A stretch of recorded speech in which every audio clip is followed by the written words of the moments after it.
Ladies and gentlemen, today is March 29th, 2026, and we are here to talk about the world, current events, foreign policy, economics, you name it, we'll talk about it in another episode of World Discussion with Agent Smith. Smith. Hello. Yo. How are you? I have returned from a week in Seattle. Oh, yeah. How'd it go? It was excellent and delicious. I had sushi 2 times, Thai food 1 time, ramen 1 time, boba 3 times. I think there was something else. Korean barbecue, did I say that? That as well. And even pretty good. Yeah, well, that was kind of the objective because you can't find good quality Asian food in South Dakota. It doesn't exist. I checked. Maybe there's a restaurant somewhere. There's out in the boonies, but yeah, definitely a major difference between West Coast seafood and Asian food quality versus the frontier states in the U.S.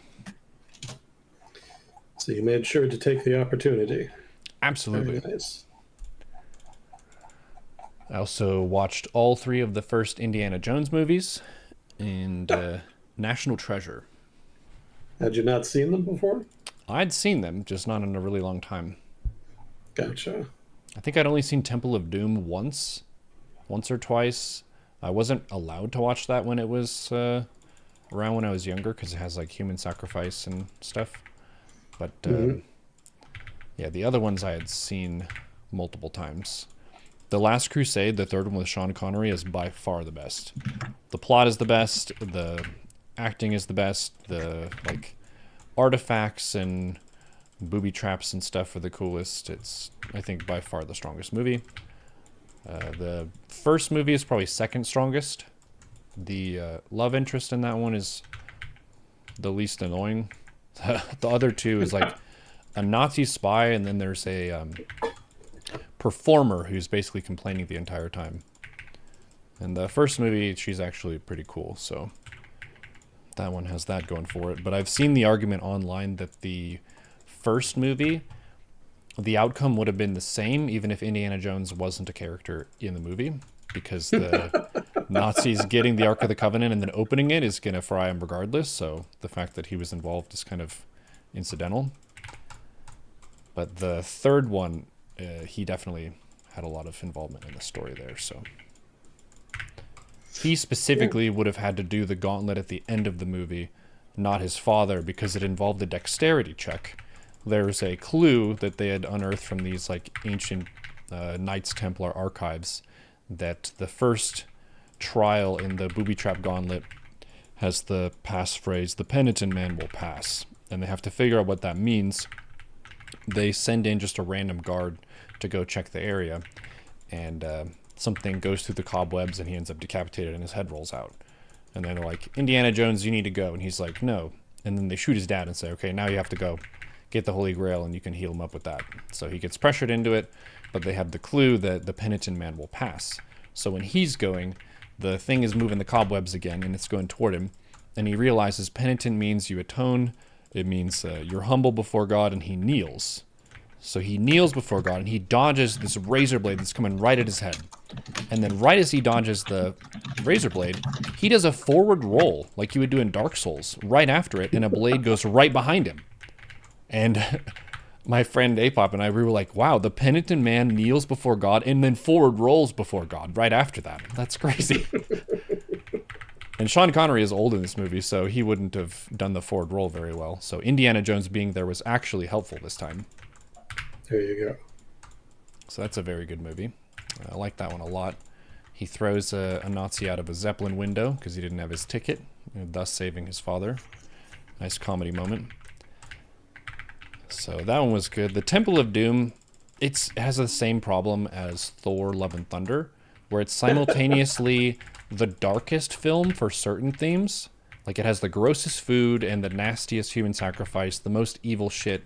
And then also it's the kids movie, where there's like a mining cart ride, and there's a little Chinese kid who's his friend through the whole movie. And then they have to save the village Indian kids from the like mine slavery stuff. And it's like, is this the darkest and scariest? Oh yeah, and the dude's heart gets ripped out and you get lowered into lava. Like, it's fucking crazy shit. That they have like the most Disney kid stuff and then the most like horror movie themes. And then the whole fucking spell that gets cast on you if you get the black blood of Kali is you have this living nightmare. But all you have to do is like put a torch near the person's body and it shocks them out of it. That's what ended up breaking Indiana Jones out of the situation. So, Yep. very silly magic system.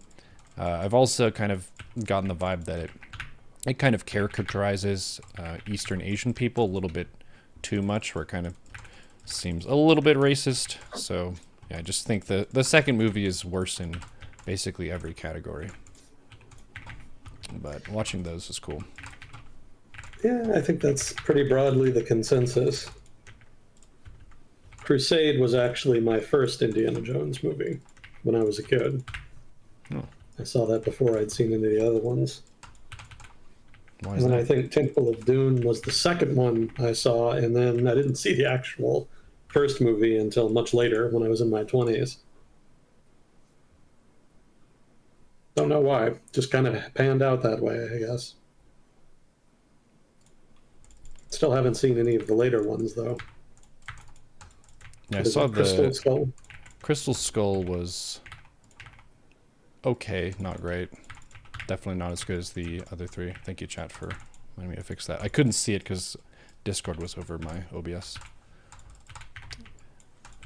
So yeah, the Indiana Jones movies and the National Treasure with Nicolas Cage. That is a fun one. They make that one like semi-believable. It doesn't have a magic system like Indiana Jones does, but it does have like technology that's made up. Like there's some glasses that show different color spectra that Ben Franklin invented, supposedly. And he uses those to see an additional layer of the map on the back of the Declaration of Independence. So, very fun movie. It's very like early aughts with the director style of the quick cuts between stuff and the spy music and things like that. That's a fun movie. I'm gonna take the Declaration of Independence. My father keeps some $100 bills hidden between the pages. It just randomly has like a whispery, gravelly voice that he does sometimes that's very distinctly him. Yeah. Always appreciate a good Nicolas Cage movie. Mm-hmm. I still need to Sure, see the Weight of Amazing Talent or whatever movie he's in where he plays himself. That's right. I forgot about that. Yeah. Yeah, I bet that's pretty good. Mm-hmm. I was going to ask, have you seen Con Air? Yes. That's another one that's kind of like that. Yeah. Yeah, he's definitely done some fun ones. So this week, actually, I would have talked about this last week, but because we didn't have an episode, it got pushed to this week. I have a new story to bring to you for once, because it made its way into the meme sphere of Reddit pretty solidly. You probably have heard of this. It's the Afroman situation. The Afroman situation. He hasn't heard of it. Wow, I have a full news story. Okay, here's the lowdown. This is a very good, funny situation. There's a gentleman by the name of Afroman. Has this song where he's like, I was supposed to go to court, but then I got high. He has this line for a bunch of stuff. It's basically comedy rap. And he makes this music for a living, and he's on tour and not at home. And there are some police officers in his local town that get a warrant for his arrest for kidnapping and narcotics. And they actually get in like full SWAT gear and they invade his home while he's away. And he has security cameras in his home. So everything that they did was recorded by a security camera. So it's got like complete evidence of what went on until they disconnected his security. But he uses the footage of this situation to make a series of, as rappers do, diss tracks about the police officers. And he does all kinds of things, such as making fun of them for looking at the pound cake that was on his kitchen island, to disconnecting his security footage, to taking some of his cash. He had some cash that was stored, and they just took it in as evidence and so on. But he didn't actually have anything illegal on his residence, so he got off completely clean. There was nothing about kidnapping, nothing about narcotics. They just, I guess, fucked up in figuring out the research of what was actually there. So they wrongfully invaded his home. And not only that, but they broke his gate and they kicked down his door, and they didn't pay for the repairs for either of those things. So he definitely had reason to make some diss tracks. And the police officers in question who he dissed were so upset that they filed to sue him for defamation, because they're supposed to have some kind of immunity as police officers, I guess. And yeah, he went to court, and they were trying to sue him, which meant that they had to play the videos of his songs making fun of them in court in front of them. It's some of the funniest content I've seen in my whole life. And Afroman actually completely owned this case, which is great for our freedom of speech, and it's just funny as fuck. So I have a YouTube short here that I'm going to put on, and I'm going to send it to you in Discord as well, unless I already did. Let me see. Oh, is that what that was? Yes, I did send that to you. Okay, so I'm going to just put that on real quick. Afroman diss track versus courtroom footage. There are a ton of videos of this thing, so feel free to check it out. But I'm going to play this now. Called Officer Pound Cake by Mr. Foreman. Multiple times. You received hundreds of pound cakes at work.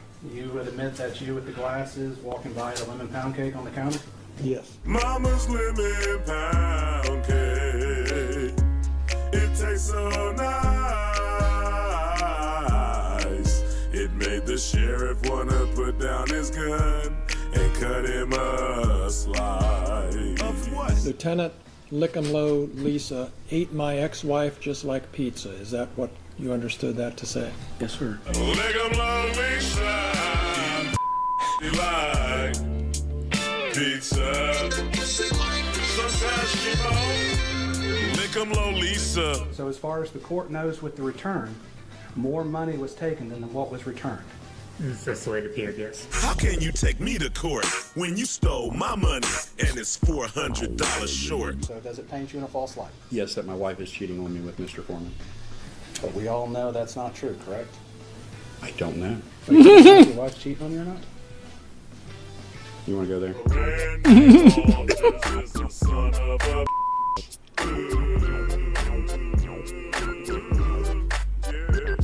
That's why I his wife and got filthy rich.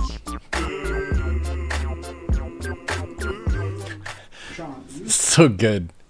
So there's a ton of footage of this. There's another one where he just basically owns them in protecting his rights. I'm going to give you this one as well. This is important stuff here, and I haven't been able to break a news story to Agent Smith in some time, so I'm enjoying this. Thank you for your patience, chat. Dude, Afroman, fighting for our civil liberties. And there's a key thing here, very key thing here, Searching your house gave you the right that, to do everything you Under did. the circumstance that I got. hang on. I'm sending this next one to you.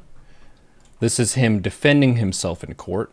And there's a key element of the way he's defended himself that I feel like sets a really strong tone of patriotism. He's not in court taking the stance of this is me versus the police in general. Like, this is me versus the institution of the police, because there's been a lot of critique of the police in America, and it's valid and all that. But he is up here in a red, white, and blue mass American flags suit, being very respectful to people in the court and talking about his civil liberties and his protections. So he's taking the angle of, these are my rights and I should be protected by my rights, and they're trying to go against me and my rights. So that ends up just putting him in the people's champ category, which is really awesome. I'm going to play this video for you next. Why does Neuro love this guy? Did the police do something bad? Yes, they broke his shit, broke into his home, pointed automatic rifles at his children, and stole some of his money and disconnected his security camera setup. And they didn't pay him for any of it. So they did a bunch of bad stuff to him, and he didn't do anything that they were blaming him of. So here's the next video here. This is him defending himself in court. Searching your house gave you the right to do everything you Under did? the circumstance that I got freedom of speech, after they run around my house with guns and kick down my door, I got the right to kick a can in my backyard, use my freedom of speech, turn my bad times into a good time. Yes, I do. And I think I'm a sport for doing so, because I don't go to their house, kick down their doors, flip them off on their surveillance cameras, then try to play the victim and sue them. You were at Lisa Phillips's deposition, correct? Yes, sir. In your lawyer's office. Yes, sir. Same office where you filmed part of that video last Friday. Yes, sir. And you saw how upset she was when she was answering your lawyer's questions about how this had affected her, right? Yes, yes, And you saw your attorney say, do we need to take a break? yes, And you saw her say, no, let's go on and get this over with. yes, sir. You saw all that. Yes. You knew she was upset. Just like she knew I was upset when she was standing in front of my kids with an AR-15 with her hand around the trigger ready to shoot me. Just like she knew I was upset when she cut my cameras. But I'm not a person, she is. So I'm sorry for being a victim. Let's talk about the predators. Okay. So you saw all that. You saw how upset she was. You heard the testimony about her children. You heard the testimony at the depositions about Randy Newland's daughter who came home upset. You heard all that. But you're still posting stuff about Yeah, it. because I understand it was Randy's fault and all of their fault for coming in my house in the first place. So if they hadn't have came to my house, their children wouldn't be saying nothing. None of this would be going home if they did their research and did things right. So all of this is their fault. And now they want to sue me for their mistake.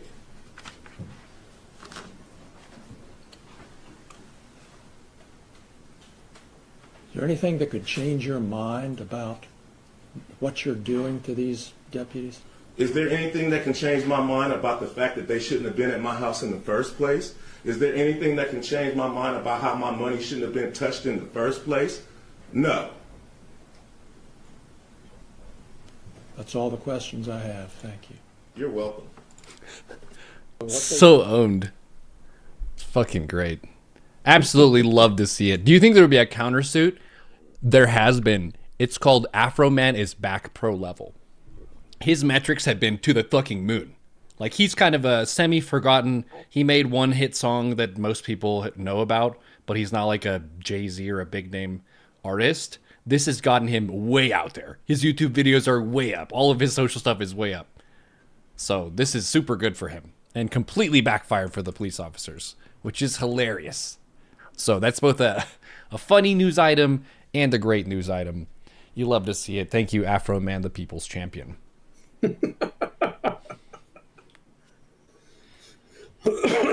Well, it's nice to see justice prevail. Mm-hmm. It sure is.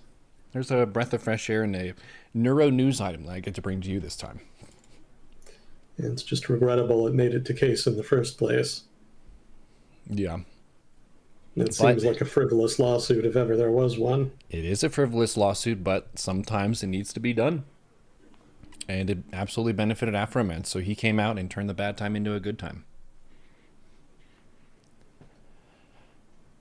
Good stuff. Why are the cops at his house in the first place? They accused him of kidnapping and narcotics, which there are neither of those things. One of the songs that he made is, are there any kidnapped kids in this suit pocket? Are there any kidnapped kids in the CD area? He's just kind of making fun of them as they're going around his house looking for stuff and just kind of rummaging through his things. Well, thank you for the update. Cheers.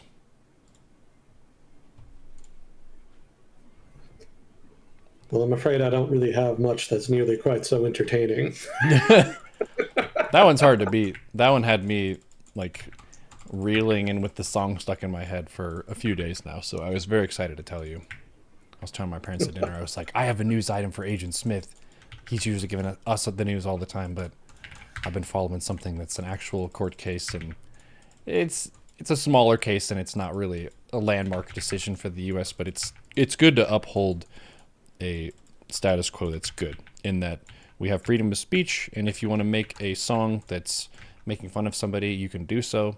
Art can be seen as fiction, and it's not like official slander. It's obviously silly. He's obviously a parody artist, and being able to critique people and sometimes speak against them is one of the important things for our expression. So, good job to Afroman.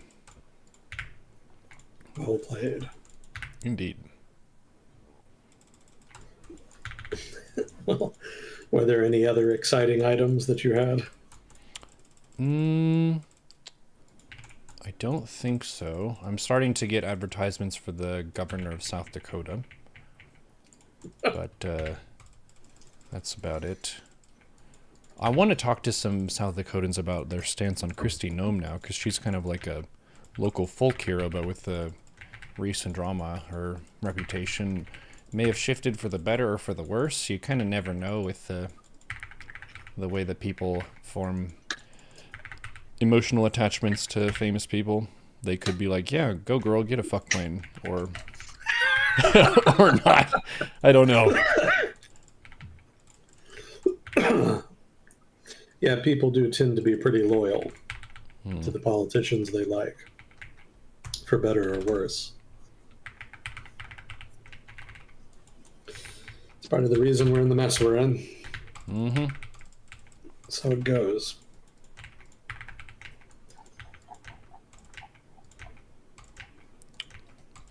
Well, you already know what the main thing I'm going to talk about is, so if there's anything else you want to get to, let me know.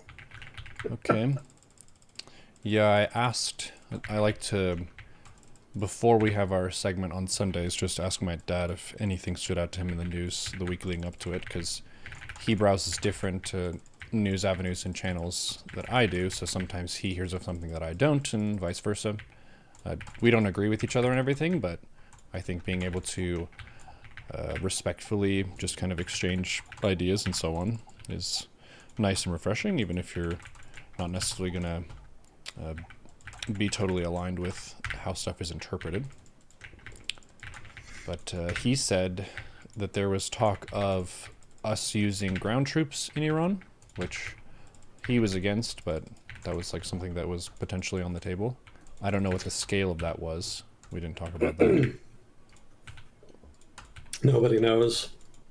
It's definitely been in the news that it is apparently in the cards, but nobody knows whether or not it's a bluff, or if it's not a bluff, where they're going to go, what they're going to do when they get there, how long they'll be there, if this is mission creep that's going to escalate. Like, my main takeaway for this episode, the segment today, is just that nobody really knows what the fuck is happening at this point. Even less so than like 2 weeks ago, which is an achievement, because we really didn't know much even then. But at this point, we're kind of getting closer and closer to uncharted water. It's, and again, I'm kind of summarizing, I've got more details here, but just, the overview is that the government seems to have been really gambling hard that the regime would cave in. Maybe not necessarily collapse after the first wave of airstrikes, but at least would surrender, or at least come to the negotiating table and give the U.S. most of what it wanted. There doesn't seem to have been a lot of contingency planning for what would happen if that did not happen. Mm-hmm. And so now it looks more and more like Washington is having to scramble to find other alternatives, to find other options, to try to meet the new circumstances that have arisen. So everything kind of feels a little bit slapdash and improvised at this point. And correspondingly, it's hard to tell just what the next steps are going to be. I don't even really think the government honestly knows what its next steps are going to be. They kind of seem to be making it up as they go along. Yeah, that's something that do we have a refresher of what was our win condition? Excellent question. We still don't know. We don't know. Okay. Yeah, that has not really been made clear. There was a lot of talk in the first couple days about regime change and Trump choosing the next leader of Iran. But I hypothesized early on that was probably just cheap talk, and that the real objectives were probably the ballistic missile program with maybe regime change at most being a secondary objective. And the more time that passes, the more that looks like the case. They've mostly been targeting the military-industrial complex in Iran. They haven't really targeted their nuclear program much, although they have targeted it a little bit, especially in the past week. They haven't really been going after the proxy militias that much, although that has kicked off a bit more in the past week, but they were not an initial target.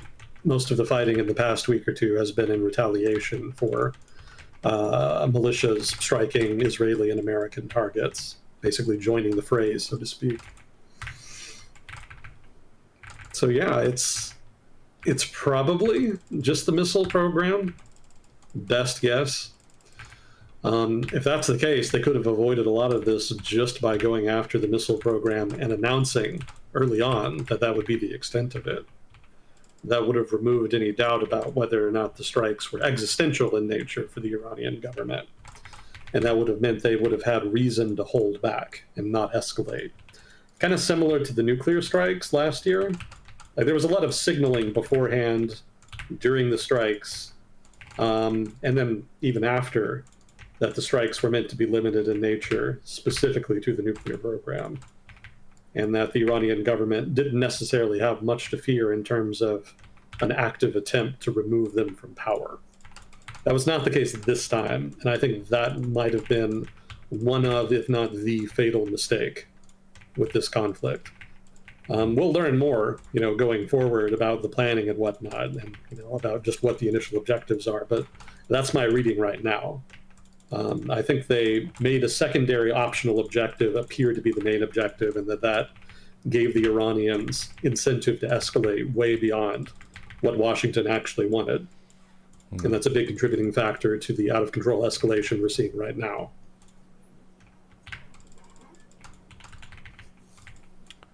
But yeah, we still don't really know the wind conditions, so to speak, and they could be changing. Like, it seems Washington wants to open the Strait of Hormuz. That's actually one of my corrections for today. I said straits last time. It's Strait of Hormuz, singular. So that's my mistake. Yeah, opening the Strait of Hormuz looks like it's now one of the win conditions.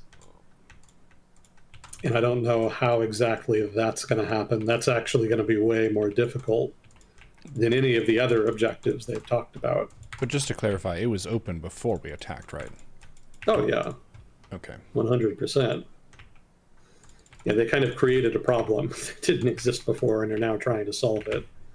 That's kind of normal for the Trump administration. They've frequently done that, but this is probably the biggest, most dramatic such example thus far. Yeah, this might well be the one they get stuck on. Because the other stuff they could just walk away from. Like, you can hit Iran's missile program kind of in the same way they hit the nuclear program, and then just accept some token Iranian retaliation afterwards, and then call it a conflict. And everybody just kind of walks away and goes back to their corners. But now that's not really going to happen. That's not really entirely feasible. It may be how the conflict ends up getting resolved, but now it's going to take a lot more fighting, and it's going to take a lot more time than it would have otherwise.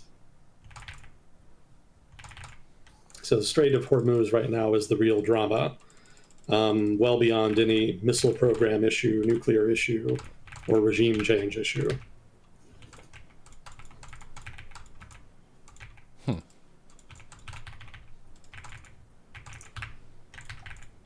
Well, the other correction I had was that the correct term that I was struggling so mightily for the last time we did this was mine layer.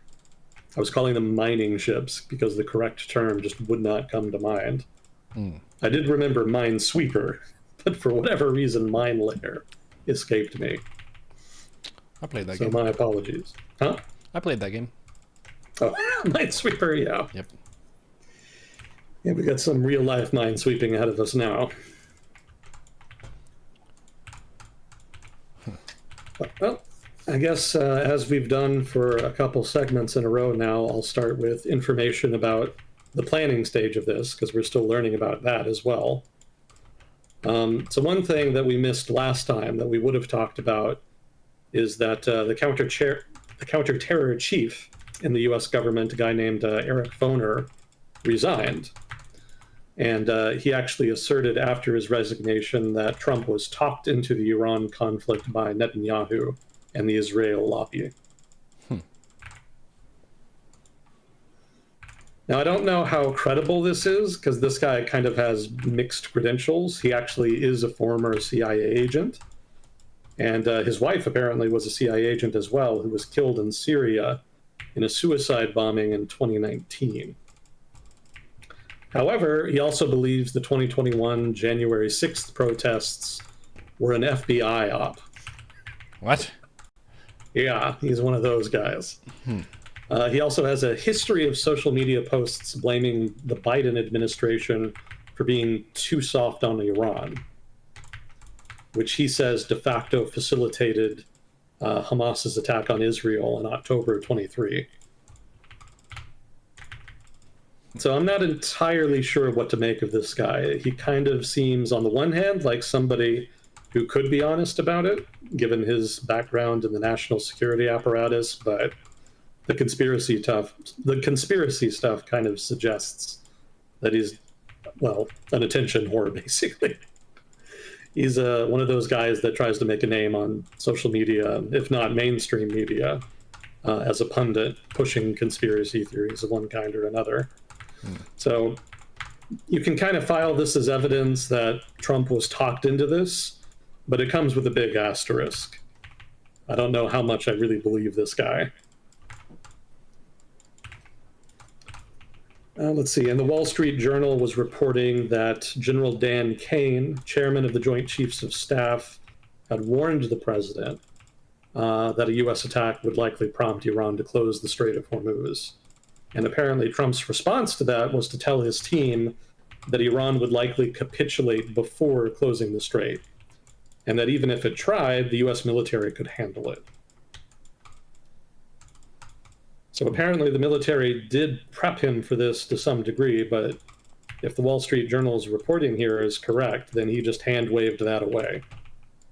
He thought this would be a short, victorious war, according to this information, which is more evidence that they really had no medium to long-term planning for this.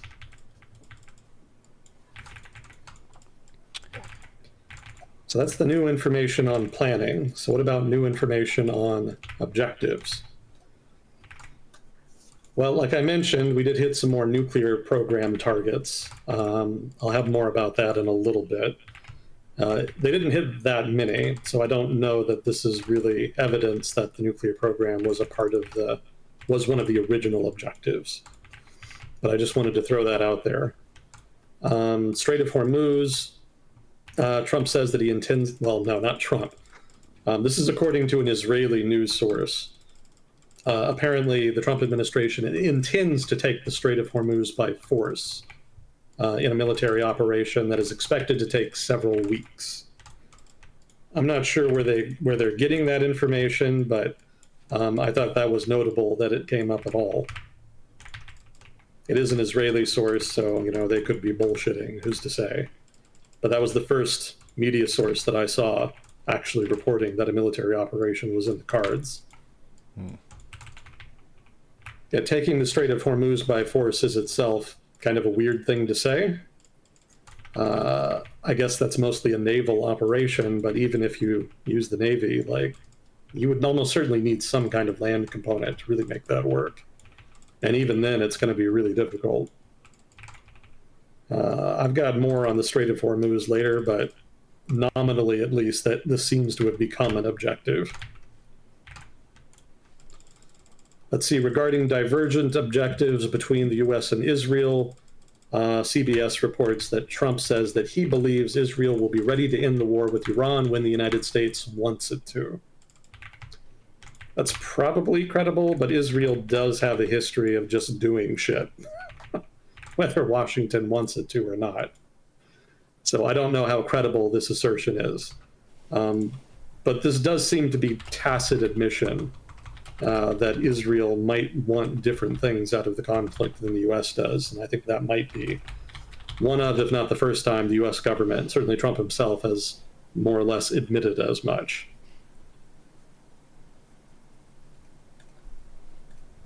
Let's see. Oh, as far as the potential for just declaring victory and walking away, Trump has given some signals that he might try to do that. Trump said that the U.S. is considering, quote, winding down operations against Iran, and that he would leave the Strait of Hormuz issue to others. The Wall Street Journal also said that he told his aides he wants a swift end to the Iran war. So that's all evidence that he may be looking for an exit here. Although that would include potentially just leaving the Strait of Hormuz closed and not worrying about it. That's not necessarily an uncredible threat, because the United States doesn't really get a lot of oil from the Middle East anymore. So that's much more of a problem for Asia and Europe than it is for the United States. We created a pretty big problem for a lot of people. Yeah, that's putting it mildly. If he did walk away, that would shake the credibility of the American security arrangement that the United States has been providing for the world and for freedom of navigation around the world since the end of World War II. But it's the Trump administration, so that may not matter. It's one of the possibilities you have to account for here. Okay, so this kind of ties into objectives, but it's also kind of its own category. Peace talks. Allegedly, there are negotiations ongoing between the United States and Iran. We don't really know the details, but it seems likely that it's happening. We first heard this a couple weeks ago. Trump said that he's in talks with Iran. Iran denied it. So at that point, people were kind of in a position where they had to choose between believing either the Trump administration or Iran. And that's a tough choice. Those are not exactly trustworthy actors. So it really wasn't clear whether any of that was true or not. But since then, evidence has come out that it is true. Trump came out and said that he was in talks with Iran and that strikes on Iran's energy sector would be delayed for 48 hours. Oh, no, not for 48. Would be delayed, I think, for 3 days is what it was. This came after he threatened to attack Iran's power plants if Iran did not open the Strait of Hormuz. And then he gave a 48-hour ultimatum for that to happen. And then near the end of that ultimatum's time frame, he announced the 3-day delay. Say that was Trump chickening out after the Iranians didn't do what he wanted.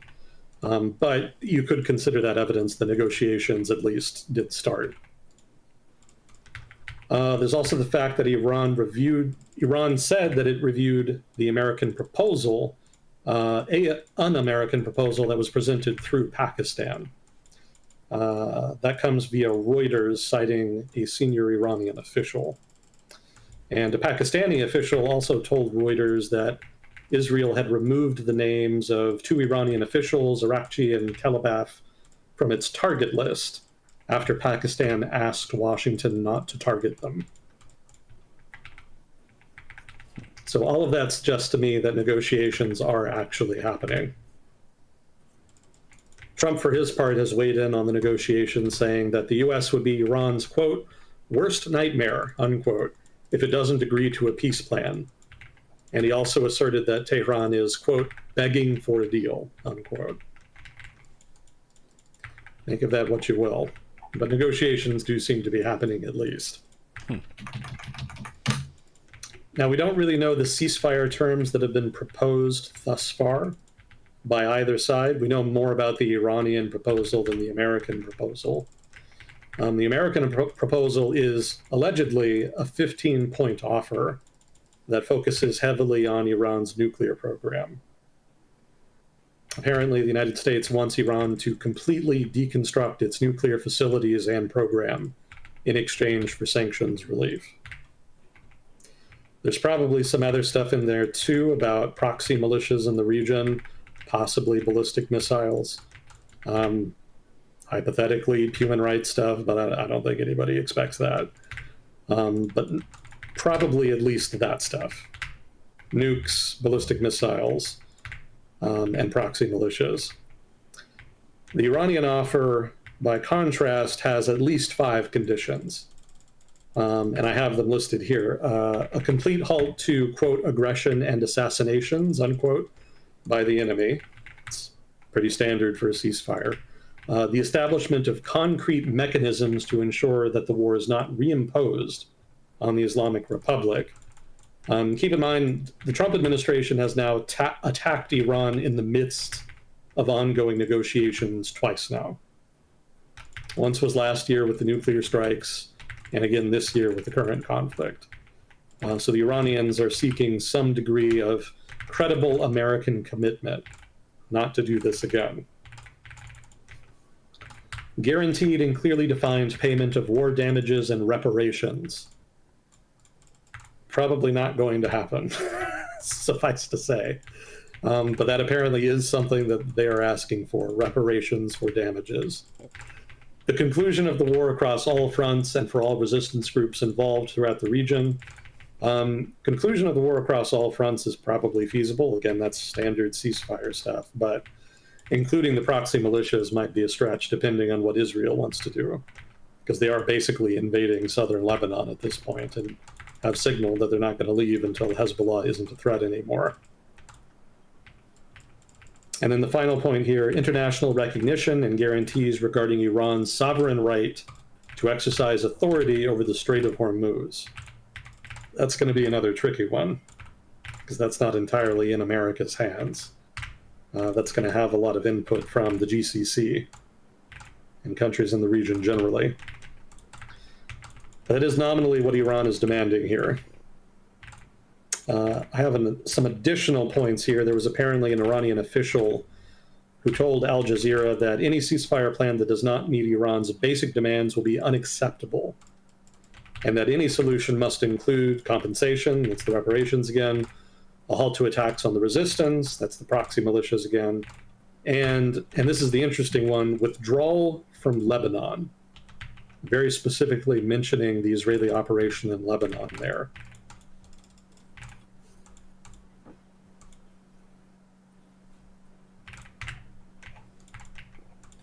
Okay, so that's what we have on the alleged negotiations thus far. As you can see, the US and Iran are pretty far apart.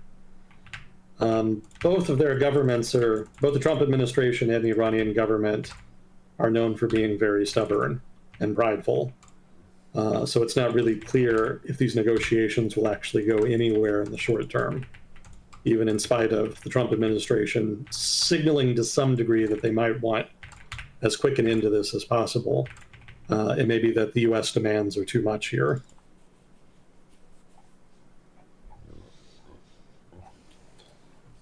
Okay, so what about a potential ground operation? This seems like it's happening. If it's not, then the US government is signaling pretty hard in order to intimidate Iran. CBS reported that Washington is preparing to deploy ground troops into Iran. I-24, a French outlet, says that the objective will probably be Karg Island. The 3 most likely possibilities for a ground op include Karg Island, the coast adjacent to the Strait of Hormuz, and nuclear facilities at Isfahan. You know, all of this is stuff we've kind of talked about before, but I'm getting more information and confirmation about the likely objectives here from more and more sources. And Washington, for its part, has already deployed the Marine Expeditionary Force out of Japan, and has now, in the past week, announced that it's going to move elements of the 82nd Airborne Division. I think the last number that I saw is that US troops in the region, this is combat troops specifically, is going to be about 10,000 troops, and that more could be on the way. I would add, like I did last time, that this is way too small a force for any kind of significant invasion and occupation of Iran. So if they're planning an operation, it's likely to be small and limited in nature. What would they try to do? Because you can't do counterinsurgency with a small force and just occupy. Yeah, so the possibilities here are for Karg Island, because it's an island, they may find it easier to hold it although they would be under almost continuous fire if they did. The idea there is to hold the infrastructure there hostage, because something like 90% of the export infrastructure necessary to export Iranian oil is located on Karg Island. And like we mentioned last time, much to Chat's amusement, the United States is allowing Iran to continue to export oil even during this conflict. So if the United States seized Karg Island, we could, hypothetically, cut off the export of Iran's oil by not allowing them to use their export infrastructure. And that would be a major blow to the Iranian government's finances. And of course, the US government could also threaten Iran that it will hold on to the island until it meets its demands. So not just potentially cutting them off from oil, but potentially staying on the island indefinitely until Iran reaches some kind of agreement with the United States, however long that may take. Or maybe even threatening to hold on to the island even beyond the end of the conflict. That's another threat they could make. So that's the logic there. Seizing the coast adjacent to the Strait of Hormuz would be part of an overarching operation to open the strait to oil tankers, as well as just commercial traffic generally. And the idea there is basically to just make it harder for the Iranian military to fire drones, missiles, dispatch mine layers of one kind or another, and otherwise just conduct military operations that project force into the strait. Again, that's not going to be a panacea. Even if the United States does seize that coastal territory, Iran would still be able to project force into the strait. They would still be able to use drones and probably would still be able to send mines and whatnot from other parts of its coastline that are further away from the Strait of Hormuz, and that would presumably remain unoccupied.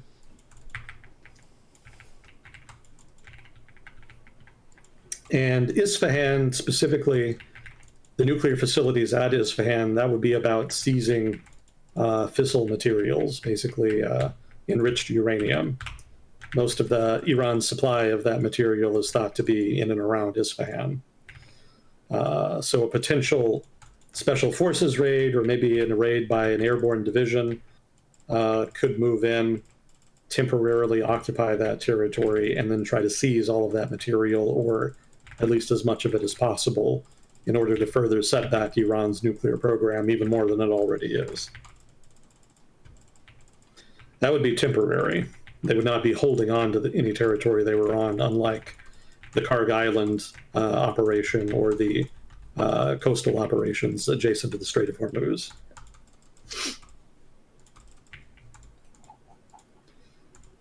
Let's see, I did read a critique of each of these.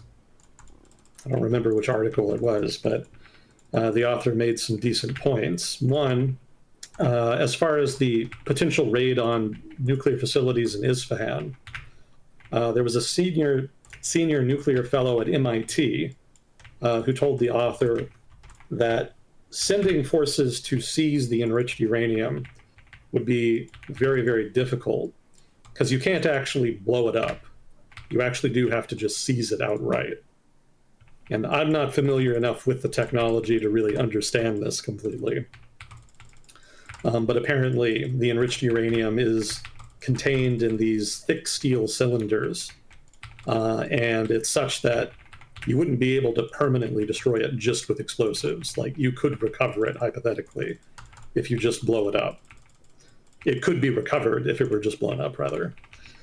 So it's not enough to blow them up. You do actually have to just physically take them in order to deny the Iranians their usage. So this guy outlined a potential operation as follows. U.S. troops would have to secure a wide perimeter, locate and excavate up to 970 pounds of the uranium buried under an unknown depth of rubble, because a lot of this is buried because of the airstrikes last year. Protect all of this from a counterattack, load it onto aircraft, and then depart under fire. And he further argues that this would be arguably the most complex raid ever carried out by U.S. forces. He also notes that the 970 pounds of uranium could actually be spread out among Isfahan and 2 other sites, meaning that multiple raids may actually be necessary.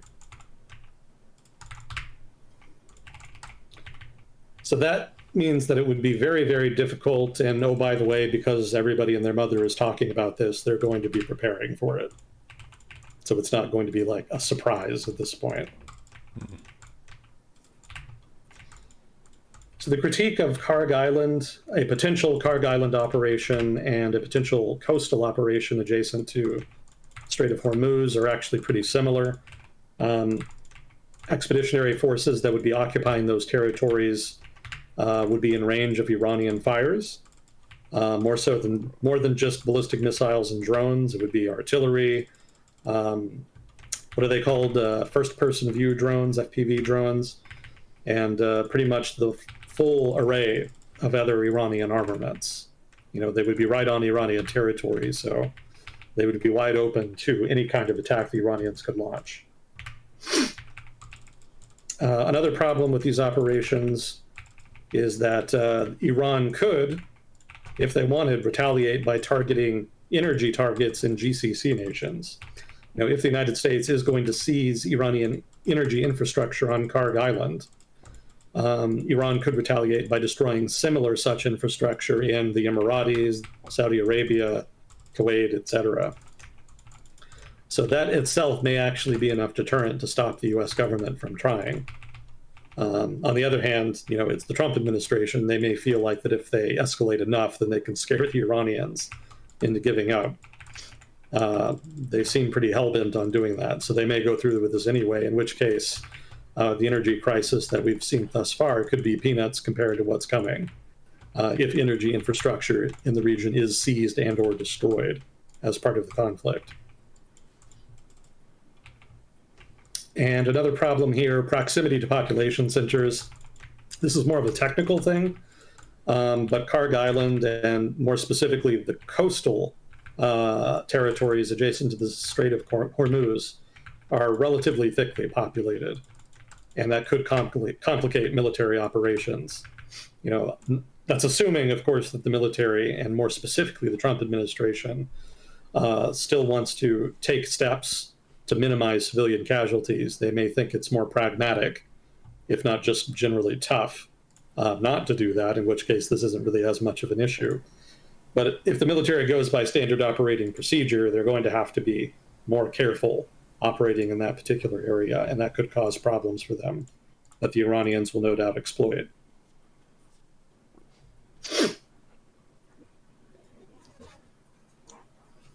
So each of these involves lots of risk, and there's lots of potential for mission creep.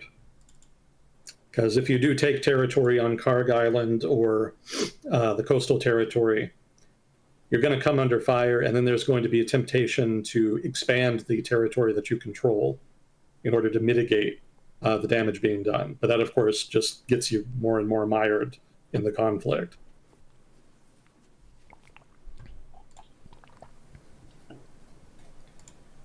And I had a side note here, which is that if the Trump administration does want to just continue escalating in order to heap pressure on Iran, to try to force them to capitulate, they're going to start looking for other ways to escalate beyond just limited ground operations. Some of them we've talked about already, threatening partition, threatening a Kurdish invasion, holding Karg Island hostage. Another thing they could consider doing is going after civilian economic infrastructure. He's already kind of threatened to do that with Iran's power plants and potentially oil export infrastructure as well, or maybe just general economic targets. Like thus far, most of the target set has been focused on military manufacturing capacity, but hypothetically they could shift that to civilian manufacturing capacity. And beyond that, you know, there's always the possibility that they could just embrace the Hama model of trying to suppress dissent. Hama is a city in Syria, and back when Assad was still in charge, actually the senior Assad, not Bashar al-Assad, but his father, rather. I forget his name. I think it was Hafez al-Assad. In the 80s, there was a revolution in the city of Hama. It was led by the Muslim Brotherhood. And the government responded to that with mass violence. Like there was no pretense to dealing with it peacefully. There was no negotiation. They just sent in the army and they started killing people in the city. And that was how they suppressed it. So obviously this is different. This is an outright international conflict rather than government trying to put down dissent. But the idea is the same. You can intimidate somebody else into capitulating by committing escalating levels of violence against broader and broader portions of its population. And I don't know if this is beyond the pale for the Trump administration. It's been beyond the pale for every other administration in the US, even in previous conflicts where the United States has been fairly brutal. But this could be on the table, hypothetically, if this continues to escalate the way it has been. Well, it makes you more and more the bad guy the more you veer away from military targets and you hit civilian targets. Because the civilians of a country, especially an oppressed country like Iran, where the protesters are getting killed, they are not your enemy as the U.S. government. They don't have the means to attack you. They are people going to work and doing their studies and things like this. So it's, yeah, that's one of the things where you can cross that line and it does put additional pressure on the country, but it's one of those where you look in the mirror and you're like, are we the baddies? Well, the Trump administration has never especially looked like one of the goodies. They, in fact, take a good deal of pride in trying to look as intimidating as possible, both to an international audience and to a domestic audience. And the Pentagon under Pete Hegseth has gone out of its way to dismantle a lot of the practices, maybe not practices, institutions within the Pentagon that had been designed to try to mitigate civilian casualties. They had, I don't remember what it was called, but I was reading about an agency that had been set up in the Pentagon that was basically designed to just think about ways to mitigate civilian casualties and also to create and track metrics in U.S. military operations, past and present, that could be used to measure civilian casualties and such that they could try to calibrate as necessary. And that agency was disbanded under the Trump administration. And the Pentagon leadership under Hegseth has also bragged about getting rid of limitations on warfighting and focusing on lethality instead of what they call quote-unquote wokeness. And of course, there's already a precedent for them using violence, as part of political theater, like in the Caribbean with the alleged drug boats. So all of that paints a picture that suggests that violence against civilian targets in Iran could be on the table if they get desperate enough. I don't think it's going to be their first choice, but we're kind of getting into Plan B and Plan C here. And if the Trump administration is as tough as it tries to pretend to be, they may go for the ultimate option here and just go full broad-based violence. Hypothetically, this is speculation on my part, and I think we're probably several weeks at most from that. At least, rather. We're several weeks at least away from that, probably more, if they ever do it. But the Pentagon's track record under the Trump administration has not really been encouraging in this regard. They've been sending some bad signals that are a little...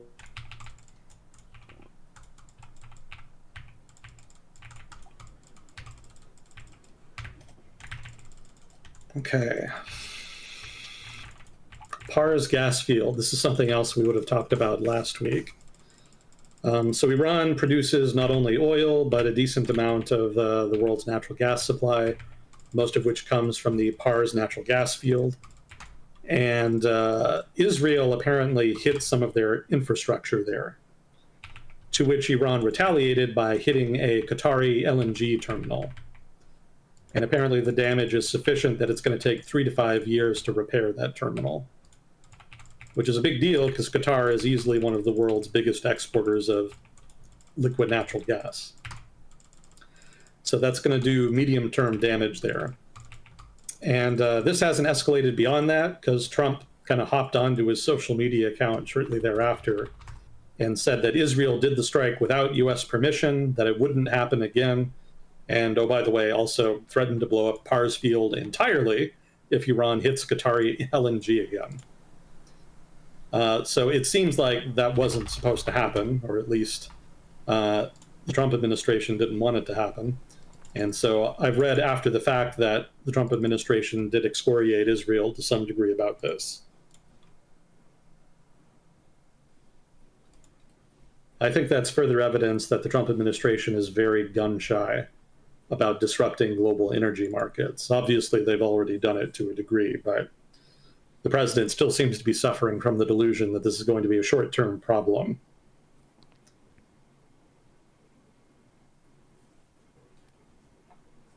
Oh, it wasn't just Qatar either. Iran also hit energy infrastructure in other GCC nations, the Emiratis included. The LNG target and the LNG terminal in Qatar, though, was easily the biggest and most important one. That's definitely the one that got the most headlines. But they did make sure to spread the love around to some of America's other allies in the region. So yeah, the Pars gas field was the drama 2 weeks ago. It wasn't clear if that would escalate. It has not. So it kind of came and went. But it's worth keeping in mind that Iran does have some deterrent capacity here, in so much as escalating the conflict means further disruption to energy, and that's apparently something the Trump admin doesn't want to do. Okay, Strait of Hormuz. So like I said, the U.S. is deploying ground troops to the region. I already talked about the 48-hour ultimatum that's been delayed. After it was delayed for a couple of days, it was then delayed again for 10 days until April the 6th. So that's where we are now as far as the threat to blow up power plants if the Strait of Hormuz is not opened. Iran, for its part, actually has a setup now where they're actually allowing some shipping through the Strait of Hormuz. It is not technically fully closed. But there's been mixed signals on that. There are conflicting reports about Iran charging fees for safe passage. I heard one outlet say that they are charging fees, but then I also read in a different outlet that they are not doing that. So they may or may not be still allowing open shipping through the, I should say, free passage through the Strait of Hormuz. There was also a maritime intelligence company called Lloyd's List. They apparently reported that over 20 vessels have taken a route through the Strait of Hormuz that had been approved by Iran since the war began. So that suggests that regardless of whether or not they're charging fees, they are letting some ships through. And I did see a different source from a different country say that the Iranians were interested in allowing ships that are from friendly countries to continue to traverse the strait uninhibited.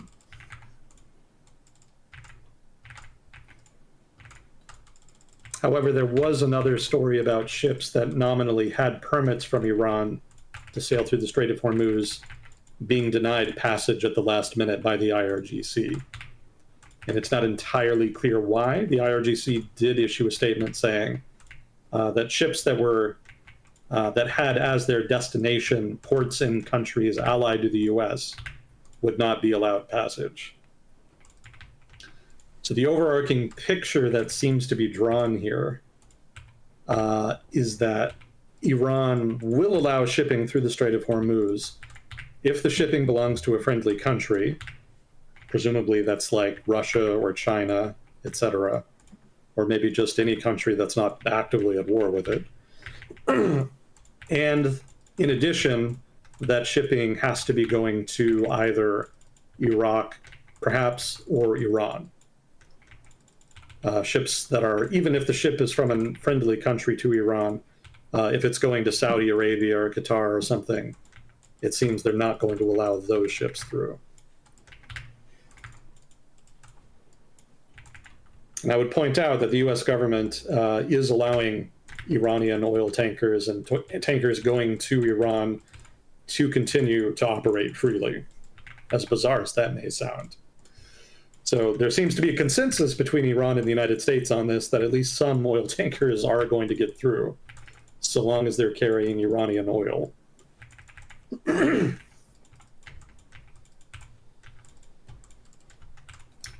Okay, and I did read an article that outlined what a potential military operation to clear the Strait of Hormuz would look like. So I wanted to convey a short summary of that. So it would probably start with an air campaign targeting various assets along the coastline, surface-to-air missile systems, if there's any left at this point, but also just missile systems generally, missile inventories, anything that can be used against, the U.S. Navy or what have you, anything that could be used for coastal defense, as well as just broader military targets in the region, army bases, potential defensive positions, what have you. So once the air campaign was done, then destroyers would be brought in that would be put into position to protect minesweepers that would also be brought in order to clear any mines that the Iranians may have laid. And once the minesweepers were done, then the first escorts could start. This would involve U.S. planes and helicopters conducting combat air patrols over the escorted ships, and the Navy itself would continue doing sweeps in and around those convoys. And once that started, there would have to be a perpetual U.S. naval presence in order to prevent Iran from laying any new additional mines beyond those that they've already laid. So that's at least one author's rough outline of what a campaign to open the strait would look like, at least as far as the naval component. Like I mentioned earlier, there's likely to be an additional ground component, or at least that seems to be in the make anyway. I thought this was an interesting note, too. Apparently, the U.S. Navy is not all that worried about drones. Drones are going to be the big problem here. Iran has a limited supply of anti-ship missiles and whatnot, but they have a massive supply of cheap and ready-to-use drones. And they could fire those in big volleys that might be hard to shoot down, but apparently that's not too big an issue because they are pretty easy to shoot down, and the U.S. Navy seems relatively confident they could handle that. However, the issue they're much more worried about is apparently the mines. The U.S. Navy has had some bad experiences with Iranian mines in the region before. I don't know if you remember the tanker war back in the 80s, but when the Iran-Iraq war was happening, Iran tried to shut the Strait of Hormuz, and they actually did mine it. And the U.S. Navy was tasked with clearing a path through those minefields. And they actually did end up having some ships get blown up, basically, get severely damaged, let's say, by Iranian naval mines. So, we do have minesweepers, but the minesweepers in question are not necessarily dedicated minesweepers. I believe that's what I read. Apparently, the U.S. Navy actually phased out, relatively recently, too, most of its minesweepers, and has been in the process of trying to replace them with some variety of littoral combat ship that has been modified for the minesweeper role. And they apparently don't have very many in service right now. So that's not ideal. Those circumstances are not great. The USN is pretty concerned about that in particular. And while they could remove Iran's mines, there's also the problem of just preventing the laying of new mines. And it's not clear if they can actually stop that. That would be a pretty heavy lift. Because all it takes is one. All it takes is one to blow up an oil tanker, and then the merchant shipping stops again. Merchant shipping is going to be very finicky here. The bar for resuming normal activity is going to be pretty high. So as effective as the U.S. Navy is, it's not clear that they'll be able to actually fully open the strait to the satisfaction of commercial shipping.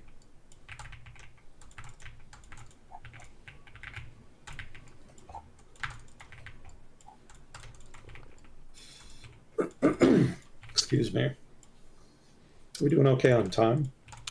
been going for hour and 10. Okay.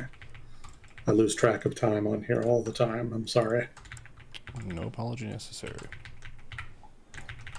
Now, let's see. Did you want the timeline of Trump whining about allies? It's not all that important in the grand scheme of things. Sure, why not? All right. So this is from the BBC live feed. So on 14th of March, Trump urged the UK and other nations to send warships to the Strait of Hormuz. The next day, 15th of March, Trump said it would be, quote, very bad for the future of NATO, unquote, if allies did not help secure the Strait of Hormuz. Next day, 16 March, the British Prime Minister Starmer said that he was working on a, quote, viable plan, unquote, to reopen the strait. And Trump later responded, said that, quote, some countries have greatly disappointed him, unquote, and singled out the UK in particular. Next day, 17th March, Trump accused NATO members of making, quote, a foolish mistake, unquote, over the strait. But he also insisted, quote, we don't need any help from NATO, unquote, and also said that the reluctance to send minesweeping vessels to the Gulf was, quote, not a big deal, unquote, but was, quote, unfair to the US, unquote. Let's see, he also said on his Truth Social account on 17 March, most NATO allies don't want to get involved with our military operation. We do not need the help of anyone, all caps. Because of the fact that we have had such military success, we no longer need or desire the NATO countries' assistance. We never did, again, all caps. A couple days later, 20th March, Trump calls NATO allies, quote, cowards, all caps again, saying it would be easy for them to to help open the strait, adding, quote, we will remember, unquote, remember in all caps. Like we remember the Alamo? No, more like a butthurt remember. Like, you'll pay for this, Captain Planet, remember. I got you.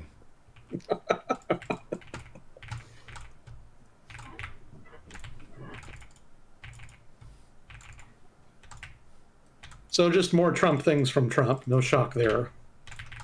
I don't read too much into it. You can imagine what a roller coaster it's been for NATO over this time period. Yeah, people in the chat have said that it's put a strain on their country and their prices and so on with the impact on oil infrastructure. So it seems like it didn't really hurt the US a ton because we have a bunch of oil of our own, but it's inconvenienced our allies pretty enormously, so that's not ideal. Yeah. Sorry, fam. All right, let me get some water here.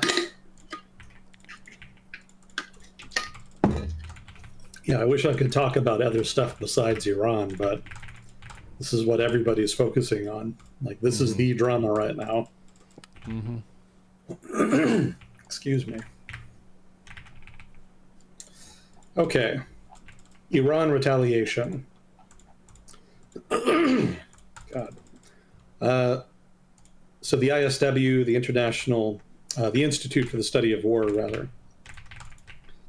So they made the argument that Iran is basically launching smaller missile salvos throughout the day against Israel specifically in order to impose psychological effects on Israeli civilians. So instead of just going purely after military targets and firing in big volleys all at once, in order to maximize the likelihood of actually hitting something useful, they're firing smaller volleys over the course of the day to ensure that people in Israel are constantly having to take shelter, because there's basically always something incoming that they have to worry about. So you could interpret that different ways. You could say that's smart strategically, since ballistic missiles are very inaccurate anyway. So if you can't reliably blow something up useful, you might as well just put pressure generally on Israel. That's one way you can interpret it. The other way to interpret it is that Iran just doesn't have enough missiles to reliably hit anything, and that this is a kind of second best option. they have basically been relegated to this because their missile inventories have been depleted, both by usage and by airstrikes.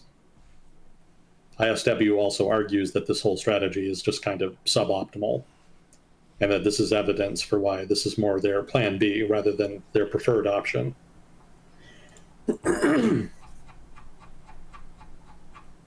Let's see, Iran also fired allegedly 2 ballistic missiles at Diego Garcia, which is the joint Anglo-American base in the Chagos Islands in the Indian Ocean.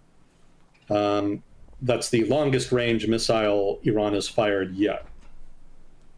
And it wasn't even entirely clear they actually had the capability to do that before they just did it. So that was notable. Neither missile hit its target. One of them failed en route, and the other one was intercepted by an anti-missile munition of some kind, presumably THAADs. So can we say, from seeing the outcome of this so far, that Iran had a shitload of missiles? Oh, yeah. I mean, that was pretty much known even before. They knew they would need a large stockpile in order to credibly deter any kind of aggression, so they invested pretty heavily in it. Would they have as much as, like, Egypt or Turkey? Oh, yeah. Okay. Egypt and Turkey have not invested in ballistic missiles much. They haven't had to. They have access to American munitions, which are more accurate and basically smarter. You know, ballistic missiles are a decent substitute for, say, smart munitions like cruise missiles, anti-ship missiles, what have you. Well, not anti-ship, like cruise missiles, yes. But they're not nearly as accurate. So, you know, if you can get better stuff that you can just fire and actually just hit something that you want it to hit, that's better than firing a ballistic missile, which may or may not be hit anything useful. So if you're going to use ballistic missiles and you want to reliably hit targets, you have to shoot a whole bunch of them at once. And that's just for one target. So if you have a whole multitude of targets, you basically need to build and maintain a whole shit ton of them. So Egypt and Turkey have invested more in long-range missiles, cruise missiles, also drones, other stuff like that. They either build their own or buy American. Egypt might have some leftover from the 70s. They were aligned with the Soviets during the early part of the Cold War. I'm sure they must have bought some in that time period. But I don't think they would have continued buying them after they aligned with the United States as part of the Camp David Accords in the late 70s.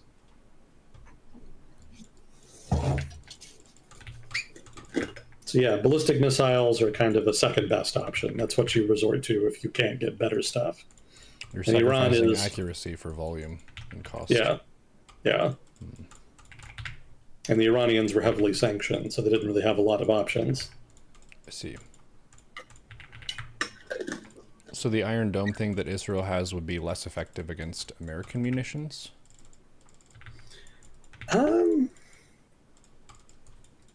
Probably more effective. I mean, American munitions tend to be smaller, and they don't fly nearly as fast as an incoming ballistic missile warhead. You know, Iron Dome is designed to shoot down, like, homemade rockets. Like, just slow-flying rockets that were made in somebody's garage in Gaza and then fired off at in Israel's general direction.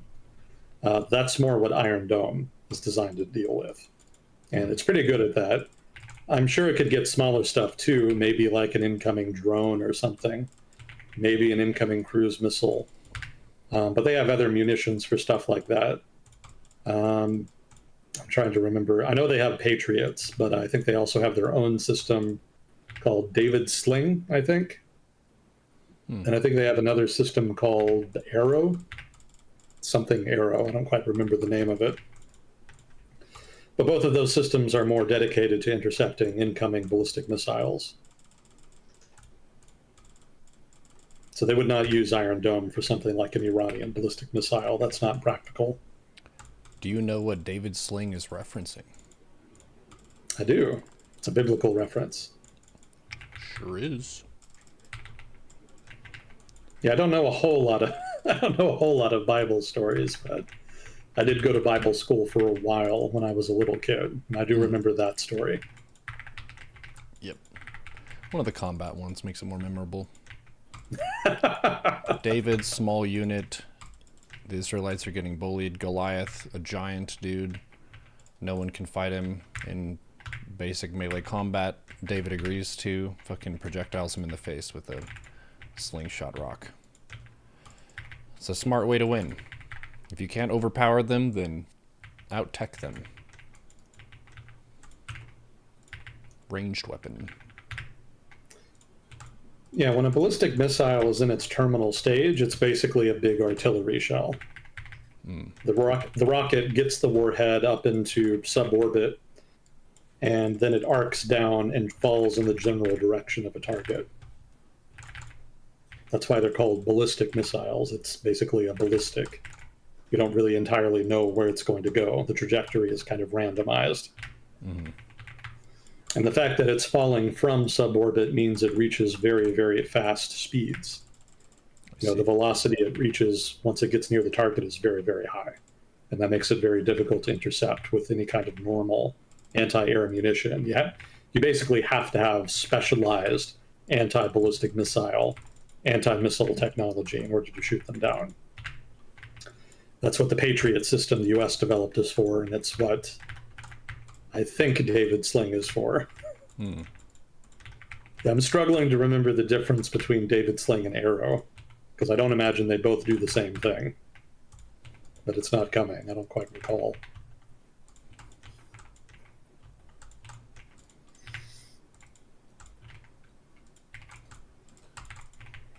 Let's see. We did have some questions whenever you want to get to those. Gotcha. Yeah, let me finish with the retaliation section and I'll take a look. Do we need to get into this? I had some more details about the LNG terminal. I don't remember all of it, and we don't really need that. Let's see. Iran claimed that the U.S. military is using hotels in Damascus, such as the Four Seasons and the Sheraton, as well as the Presidential Palace, and has apparently warned that these sites could be targeted. So they haven't hit these yet, but hypothetically, they could be targeting some of these civilian targets in Damascus because they have allegedly been housing American personnel. It's possible that hotels and whatnot in GCC nations have been doing something similar, so this threat may also extend to them, hypothetically. It's not stated explicitly, but the logic implies that the target set could be expanded beyond just Damascus and the region generally. Let's see, an Iranian missile struck Prince Sultan Air Base in Saudi Arabia, injuring several U.S. troops. Let's see, and I think I did see something on social media about an E3 Sentry being destroyed. I'm not sure by what. They didn't say whether it was a drone or a ballistic missile, but there was footage of an E3 that had been basically gutted. Are you familiar with the E3 Sentry? No. Are you familiar with AWACS? No. What are those? So AWACS is Airborne Early Warning Command and Control, I want to say. Keep me honest, Chad. Basically, it's an airplane with a big radar dish on its back. You've probably seen pictures of them at some point. The idea is that they fly up and then provide command and control for a broad range of airspace. And because they're mobile, they can move around to wherever you need them. So they can go to places where you can't have a fixed radar station in place to provide constant surveillance of a given chunk of airspace. Aircraft carriers have the E-2 Hawkeye, which they use for this. So if they want to do air operations far away from the carrier battle group in an area where they don't really have radar coverage, they can send the E-2, and that can monitor the airspace and help you keep track of potential threats and also monitor and control your air assets as they're moving around in the area. So the E-3 Sentry is even bigger. has more range and is designed to be more robust. It's basically the Air Force's version of the E2, you could say. I'm sure the Air Force would not like that comparison, but roughly speaking, that's the analogy. I'll throw out the usual disclaimer real quick. Not remembering what AWAC stands for triggered that. I'm not an expert in everything I talk about on here. It's more painfully obvious at some times than others. So if I ever say anything wrong, stupid, or biased, please do correct me. If I'm wrong, I want to know more than anybody. So participation by chat is encouraged in that regard. I don't read chat while we do this, but I will read it later. And we do enjoy the feedback we get on here. Thanks, chat.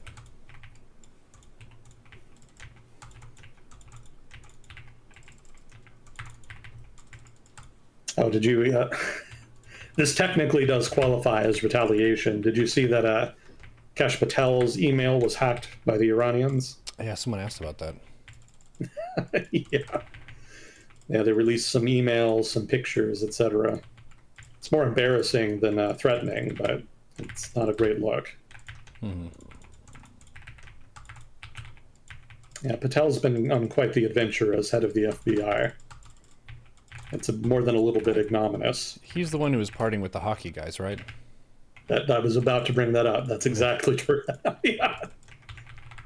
Why is the head of the FBI partying with the men's hockey team after winning gold? That makes no sense. That was so non-sequitur. Because he likes hockey? I don't know. I guess. I don't know. Who's to say? And let's see. E3 Century, I already mentioned that. Oh, this is a new one. The IRGC threatened to target Israeli and American universities in the Middle East. There are a few American-sponsored and funded universities in the region. This is in response to some airstrikes targeting universities in Tehran and Isfahan. Presumably, those airstrikes are targeting facilities or departments that are related to the nuclear program, but that's speculation on my part. Regardless, Iran may retaliate by hitting similar targets in its near abroad in the region.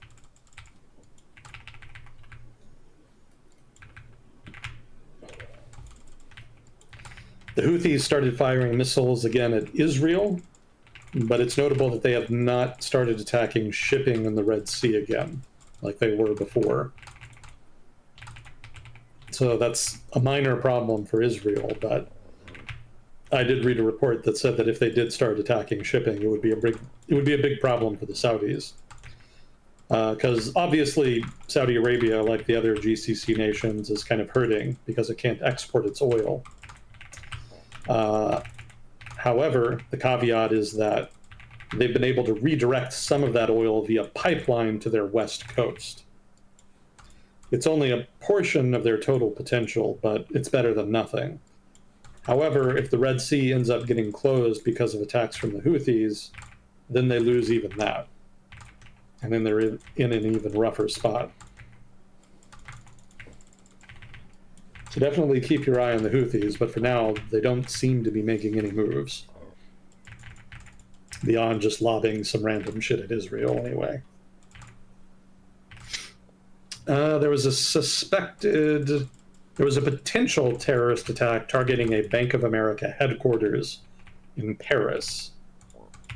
It actually ended up getting foiled, so we don't really know if that was a real terrorist attack or if it was just arson or, what the fuck. The investigation is ongoing. But there have been more of these attacks targeting America-related targets of one kind or another in different countries, usually in Europe.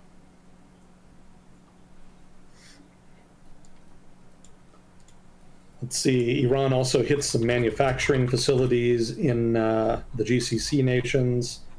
In the UAE, an aluminum plant was hit. An aluminum plant? Yeah. State-controlled aluminum Bahrain. Oh, another aluminum plant in Bahrain was also hit, in addition to the one in Abu Dhabi in the Emiratis.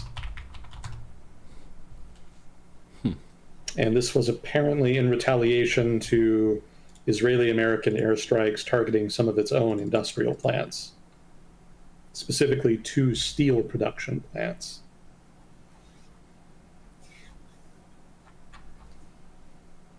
And then Kuwait said that a radar system at its international airport had been damaged after being attacked by 15 drones.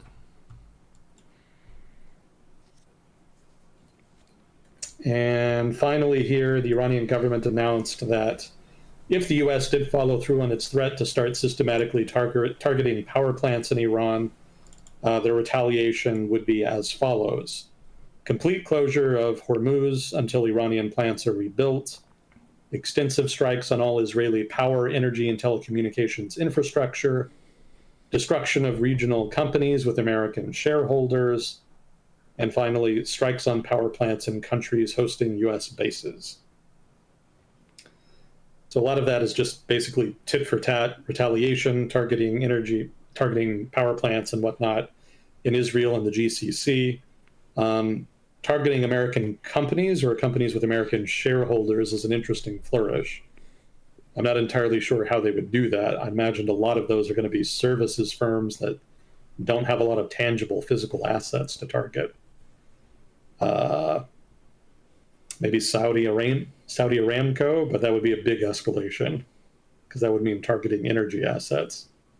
So I'm not entirely sure what they mean by companies with American shareholders. Completely closing the Strait of Hormuz, that's not entirely credible because it seems like Iran wants to allow friendly shipping through the strait at least. And they do benefit from that because that allows them to export some oil and make some money here. So tit for tat retaliation, I can believe. Tightening the strait, not so much. And not really sure what they mean by going after the companies. They could interpret that a range of different ways. So if the Trump admin does go after power plants, start looking at that. I think I had in some of my other notes here that the US and Israel had actually started hitting some power plants.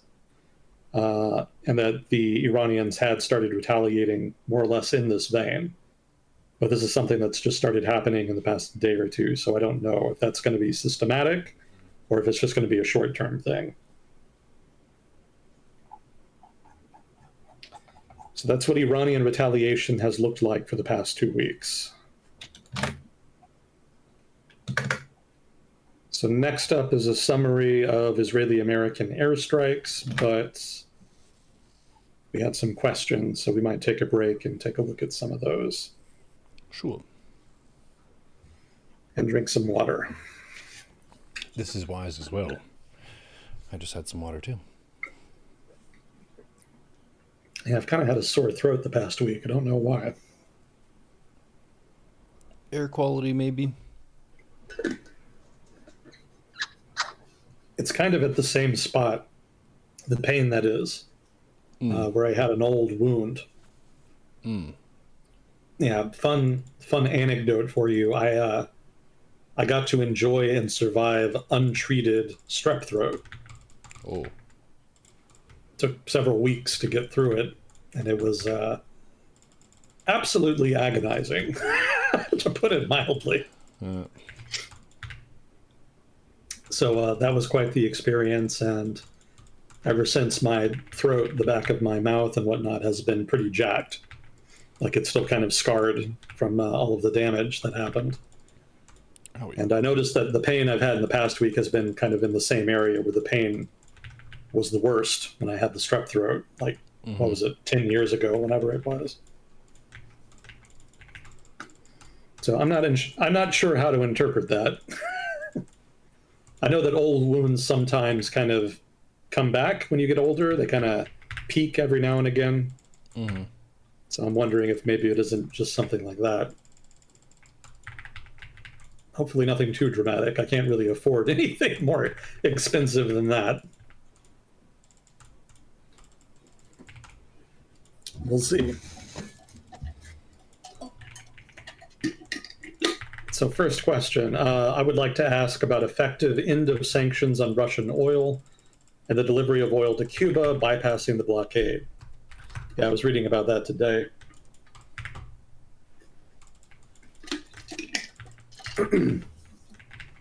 So one of the things the Trump administration did is they announced temporary sanctions relief vis-a-vis Russian oil exports. I think we talked about that last time. But the new drama in the past day or so has been that a Russian oil tanker has apparently made its way to Cuba, and the U.S. government is allowing it through. Mind you, the U.S. government has been maintaining a kind of de facto oil blockade around Cuba. Apparently there's U.S. Coast Guard vessels around Cuba now, which I hadn't been aware of. But they let the Russian oil tanker go through. So that could be part and parcel, I'm assuming it is, of the U.S. relaxing oil sanctions on Russia, but they don't have to allow it into Cuba specifically. Like they could easily maintain that.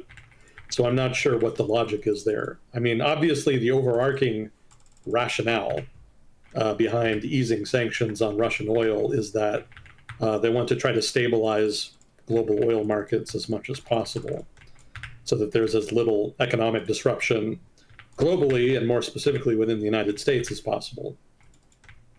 But you don't need to sell oil to Cuba to do that. So I really don't know what the logic is there. That seems very non sequitur to me.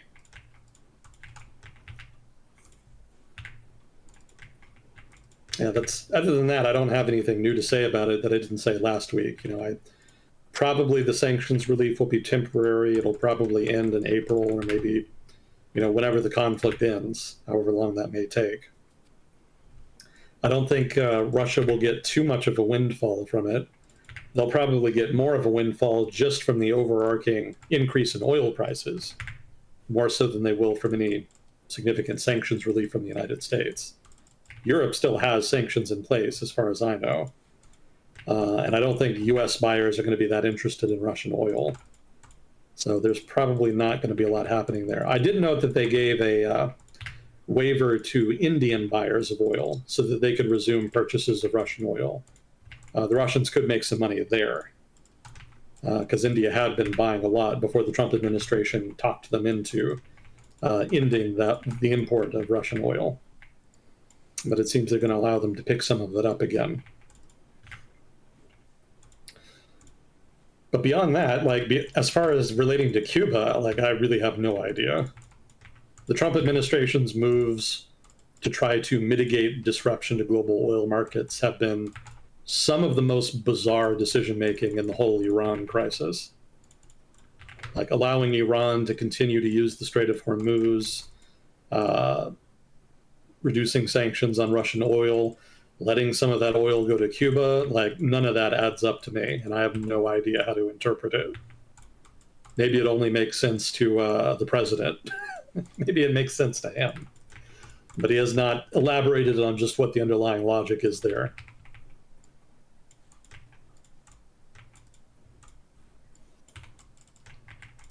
Is there any real likelihood that Iran will be able to impose/maintain a toll on the Strait of Hormuz? They could, because I'm sure I'm sure oil tankers and other commercial vessels would be willing to pay a fee for safe passage. So the risk that they could hit a mine or be attacked by Iranian drones or whatnot, you know, that's going to be more than enough to get them not to go. But if they can be given a safe route through the strait that avoids Iranian mines and a promise from the Iranian government that they won't come under attack, like that's probably worth a fee for a lot of these guys. A lot of commercial firms and whatnot are losing money just sitting there doing nothing. And the Iranian government is not without credibility on this. You know, they've done it before. I think during the tanker war, if I'm not mistaken. And then, like I mentioned before, they've already allowed some ships through. So, you know, it is a credible promise that they can guide them through the strait safely.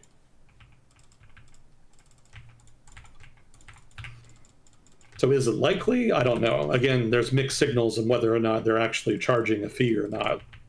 But it's totally feasible. Feasible. I see what you did. Sorry, what? Feasible. I see what you did. What did I do? You made a pun on accident. Oh, I'm sorry. I didn't realize. A lot of people like those.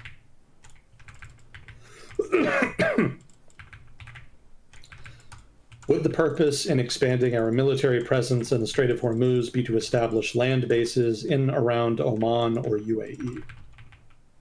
We already have bases in the UAE, as far as I know, so I don't think that's the logic. I don't think we have any overt bases. I don't think we have any military bases in Oman, but Oman does allow the U.S. to use its military bases. So whether or not that still constitutes an American base or not, you know, I'd leave up to the listener. That's open to interpretation. But yeah, I don't think the U.S. needs more of a presence in the region. It already has quite a large presence there.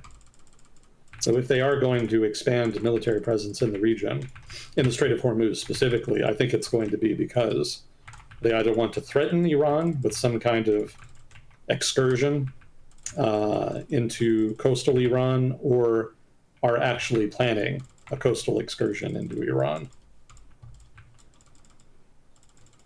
But I don't think there's any need for more bases. The U.S. pretty much already has everything it could want in either and the Emiratis and Oman.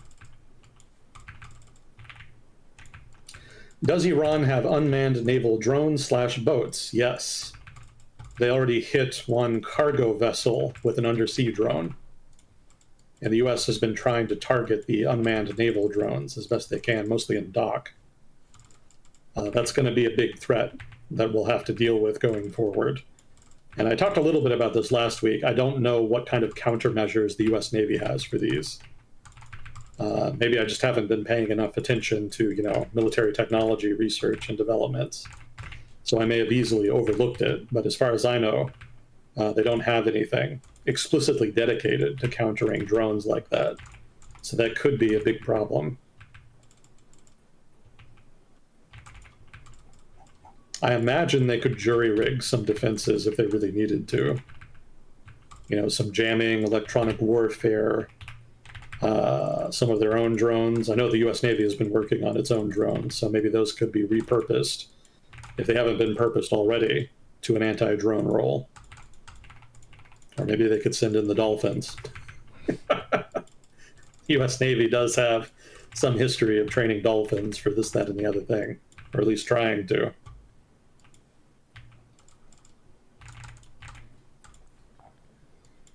Did not Afghanistan and Pakistan get into a conflict recently? What's going on there? Yes, but it's not a full-blown sort of war. I mean, I don't even know if you can call this a war that the U.S. has with Iran at this point, because it is still restricted to the air. In wars that are just air campaigns, or I guess they're still wars, but it's weird to call it a war without a big ground component. If the ground component does sort of manifest, then, you know, all doubts are dispersed. That's definitely a war without question. But thus far, it's been mostly an air war. And that's more or less what's happening with Pakistan and Afghanistan. They got into a sort of series of tit-for-tat border skirmishes. The Pakistani government accuses the Taliban of supporting Pakistan's Taliban. They've always just been called the Pakistani Taliban. I'm not sure what the technical term would be. But the Pakistani Taliban have been very active raiding border posts, as well as committing various attacks within the borders of Pakistan. And the Pakistani government eventually retaliated to that by launching some airstrikes into Afghanistan. That resulted in the Taliban retaliating with more border raids, and that led to more airstrikes. And they've kind of been in this tit-for-tat for a while now, for the past month and change, if not longer. I haven't seen it in the news recently, though, so that may have tapered off a little bit. But that could just be the news focusing on the drama with Iran. Not really sure. There was one official in Pakistan's government that stated, "We are effectively at war with Afghanistan," but that was almost certainly posturing, because there doesn't seem to be any broader mobilization of Pakistan's military that would suggest an outright war. They're just continuing with the tit-for-tat airstrikes. So yes, there's a border conflict of some kind happening, but it's relatively minor. It's way, way smaller than the Iran stuff. I'm actually quite curious what the Taliban think about the conflict in Iran, because Afghanistan does have a history, and I'm not talking about recent history. This is more like early modern history, like 1500s, 1600s, 1700s, if not even further back. Afghanistan does have a history of invading Persia when it's weak. They haven't really been able to do it during the strong Persian empires. But in periods of imperial decline in Persian history, it's not been uncommon for Afghans to invade from the east. In fact, I think there was a major dynasty in Persian history that was founded by Afghan invaders. Do you think they'll try to make a play now? Sorry, what? Do you think they'll try to make a play now that Iran is being attacked? Well, that's what I'm curious about, because Iran and Israel, sorry, the US and Israel, rather, have certainly done a number on the Iranian government. Like their administrative, even if the Iranian government does survive this, and it looks like it will, when the conflict ends, the administrative capacity of the Iranian government is going to be significantly reduced. And their ability to marshal military forces of one kind in response to a ground incursion is going to be inhibited, at least. So if you're the Taliban in Afghanistan and you see Iran at this very weak point, you might be a little bit tempted. And keep in mind, Israel certainly would like Iran to become a failed state. Or more accurately, they would like for the Iranian state to become a failed state incapable of governing Iran. Certainly in that extreme case, a Taliban incursion becomes much more likely, because the ability of Iran to deflect that would be pretty much zero in the case of a failed state scenario. So it's an interesting hypothetical. It would certainly be an unintended consequence, I imagine, from the perspective of the United States. I don't think we're bombing Iran so that the Taliban can get more powerful. But it's possible that could end up being a result. Taliban can't stop winning, Neuro. Suffering from success, they say. Yeah, they've been on quite the streak the past 10 years.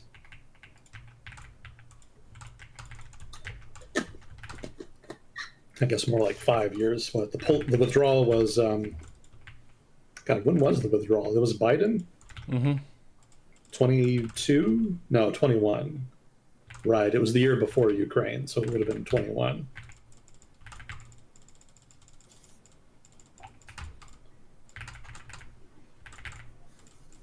Okay, so that's all we had for questions. Okay, airstrikes. What have the Israelis and Americans been hitting in Iran for the past 2 weeks? So Iran's National Security Council announced that Ali Larijani, who had been Iran's leading diplomat and a senior figure in the post-conflict administration, sort of the ruling council that had emerged after the Ayatollah was killed, he and his son and his aide and several of his companions were all killed in an airstrike. So this is kind of a, I guess it's not too big a deal, but it's notable because Larijani was not seen as a radical. He had actually been the lead negotiator for Iran in a number of negotiations with Western powers, including the United States under both the Obama and Trump administrations, and the Biden administration as well. So he had long been seen as a sort of credentialed diplomat who was nominally respected in the international community. And it was thought that he might be a voice of reason, so to speak, within Iranian politics. Obviously, Iranian politics is a bit opaque because it's so authoritarian, but Larijani was seen as a pretty smart, intelligent figure, intellectual even, and that he would likely then be a vector for at least some moderation in the hardline community in Iranian politics.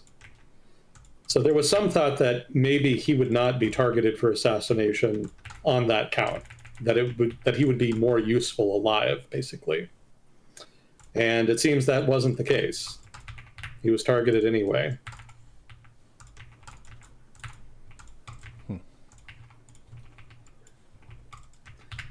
So some other notable developments here. Netanyahu says that he's instructed the army and Mossad to target Iranian regime officials even in the streets.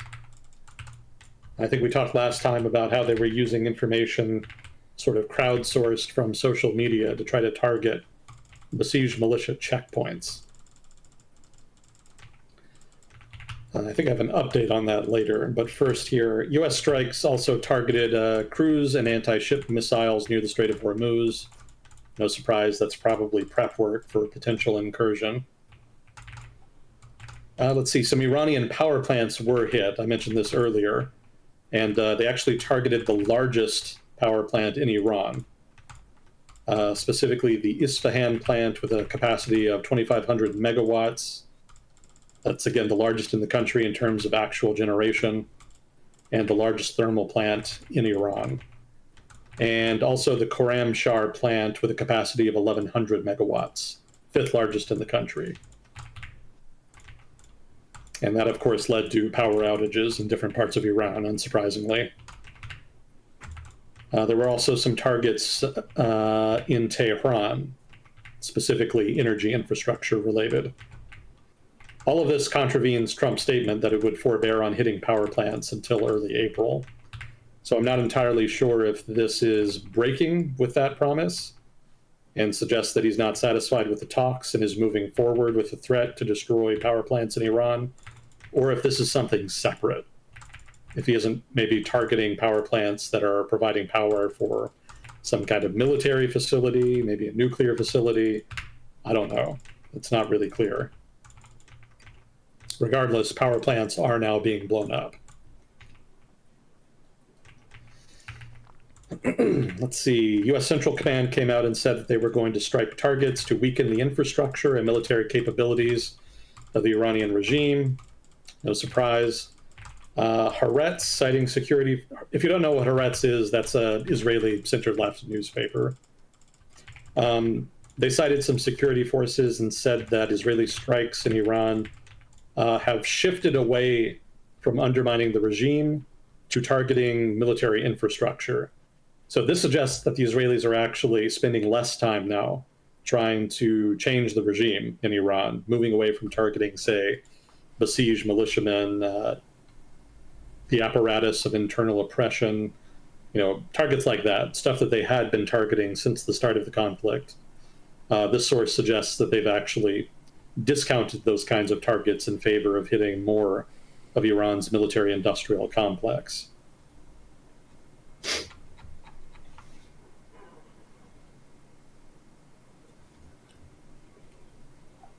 Oh, they also say that they've ceased targeting besieged forces entirely. That's the other update. I see. Okay. So then the nuclear program, like I mentioned at the start, there's a couple targets relevant to Iran's nuclear program that have been hit. These are the first notable examples of nuclear-related targets being hit since the conflict started. So this does lend some credence to the idea that maybe the nuclear program was one of the objectives. The fact that it wasn't hit at the start suggests that maybe, at least to me, it wasn't one of the primary objectives. But since the conflict has dragged out, I think they've decided to go after it in order to apply more pressure on the Iranian government. So that said, the first explicit nuclear target hit was the Bushehr nuclear power plant. The site targeted was specifically the area adjacent to the metrology service building, which is in close proximity to the operating power plant. I thought this was notable. The power plant is apparently run by Rosatom, which is actually a Russian, basically nuclear energy company. They say they didn't lose any personnel or anything, so there's no potential there for international incident. I think even if they did lose people, though, it wouldn't really have mattered. I don't think the Trump administration would really care that much. So it's not clear if this is just part of the overarching campaign to hit power plants, which may or may not be in the make, or if this was them trying to somehow further inhibit Iran's nuclear program. A little bit of ambiguity there. But this is the first target I noted that could be explicitly related to the nuclear program, so I wanted to throw it in here. Let's see, airstrikes have also targeted a uranium processing plant and also the Isfahan University of Technology in Iran. So let's see, NPR cited a source in the government, specifically an intel brief, that suggested that 1/3 of Iran's missile inventory has been destroyed. The fate of 1/3 is apparently unclear. It could be inaccessible due to the targeting of tunnels through which the inventory would be accessed. And then 1/3 is just unaccounted for outright and is likely still available and ready for use. So this somewhat undermines the administration's assertion that Iran's missiles have been nearly entirely destroyed. They still have at least 1/3 readily available. And given the size of the pre-war inventory, that's probably more than enough to continue fighting for the foreseeable future, at least. And they can always try to remove the blockages to the access tunnels that are blocking the other third that's being that was sort of blocked off by targeting the tunnels. I did read recently that the Israelis are apparently monitoring those tunnels that they collapsed and have been launching airstrikes against excavator equipment of one kind or another that the Iranians have been using trying to regain access to those inventories. So it may be that 1/3 that is just inaccessible but not destroyed has effectively been removed from the equation, even if the missiles are technically still intact. But that still leaves 1/3 of their inventory unaccounted for.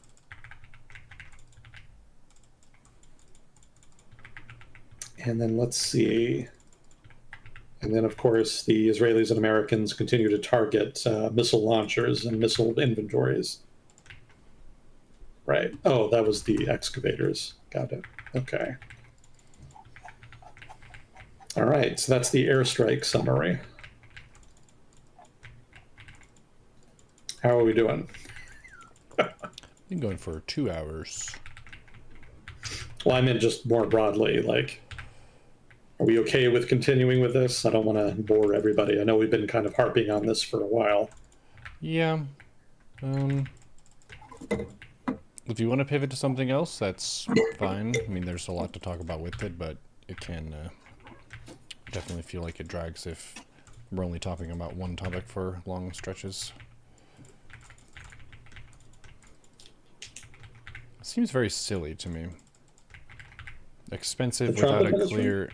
Well, the whole kind of process of getting involved in something without a clear win-con. It's like you should know what your objective is, and you should have a clear finish line for when you're going to get that. Seems like we don't exactly have that, so it's hard to gauge a level of force correctly if you don't know what your intended outcome is. I concur. Yeah. That's actually also been the opinion of a number of foreign policy academics that I've seen write about it or post about it. Mm-hmm. Do you know who Francis Fukuyama is? No. He's the guy that wrote a paper arguing that the end of the Cold War marked the end of history.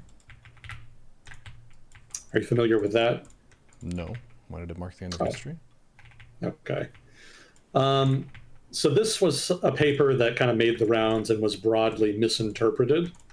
Everybody gave him shit for saying that, you know, once the Cold War was over, then that was it. History was over. There would be no further drama. And it even got so well known that it made it into a Star Trek movie. I don't remember which one it was, but it ended with Captain Kirk saying, you know, some people say we've reached the end of history, but I think it's just getting started. Mm-hmm. And again, total misreading of the article. He was not arguing that history was just going to grind to a halt because the Cold War ended. His argument was that all of the disputes, all of the tensions that were represented by the Cold War, those would go away. And going forward, the status quo, the norm in international affairs would be democracy and something like free market capitalism. Because the overarching part of the overarching debate during the Cold War was, do we have command economies or free market economies? Do we have authoritarian states or democratic states? All of that was kind of part of the litigation, ideological litigation, written into the Cold War. And so Fukuyama just wanted to say that that's not going to characterize the future. The future is instead going to be defined explicitly by democratic governance and some degree of free market capitalism. He never intended to argue that there would never be further drama, that there would not be any further wars or disputes or what have you, just that it would happen within a new framework that was democratic and free market in nature. So that's Francis Fukuyama. And he's a pretty smart guy. He's written some good stuff. He's a respected figure in the international relations community. And he apparently has a YouTube channel, to my surprise. I hadn't even realized. And he's been posting some stuff recently that's been critical of the Iran conflict. And I've noticed that as the conflict has drawn out, he's gotten more and more strident in his criticism. The last video I saw on his YouTube channel was titled "A Foreign Policy by Idiots," which is not subtle. Normally, academics are pretty subtle with their criticism. You know, they'll kind of be very specific and deliberate about what they say. But I've noticed a lot of academics have been somewhat shifting away from that more recently in response to the Iran conflict.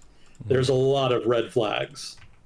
Like if you study history, if you study especially military history, the whole Iran conflict, the lead up to it, the planning, etc., the execution, so many red flags and all of that. Like very explicit red flags. And it's got a lot of the IR types chattering about it. And they're more than a little bit worried about our prospects here. What are the IR types? International relations. Oh, thank you. Yeah, international relations actually is an academic field. You can totally go get a degree in IR. Yeah, if you want to go professional with it, that is to say, if you actually want to become a diplomat, what you do in the United States is you try to get into Georgetown University, which actually has a program that is basically custom designed to produce diplomats. And a lot of them end up fast tracking into the State Department. You don't have to do Georgetown, but like that's very prestigious if you can. You've got a very good shot at getting in if you graduate from Georgetown. Of course, you don't have to be a diplomat. You can specialize in IR and just become an academic, or you can go and join a think tank and do analysis, or probably more likely advocacy of one kind or another.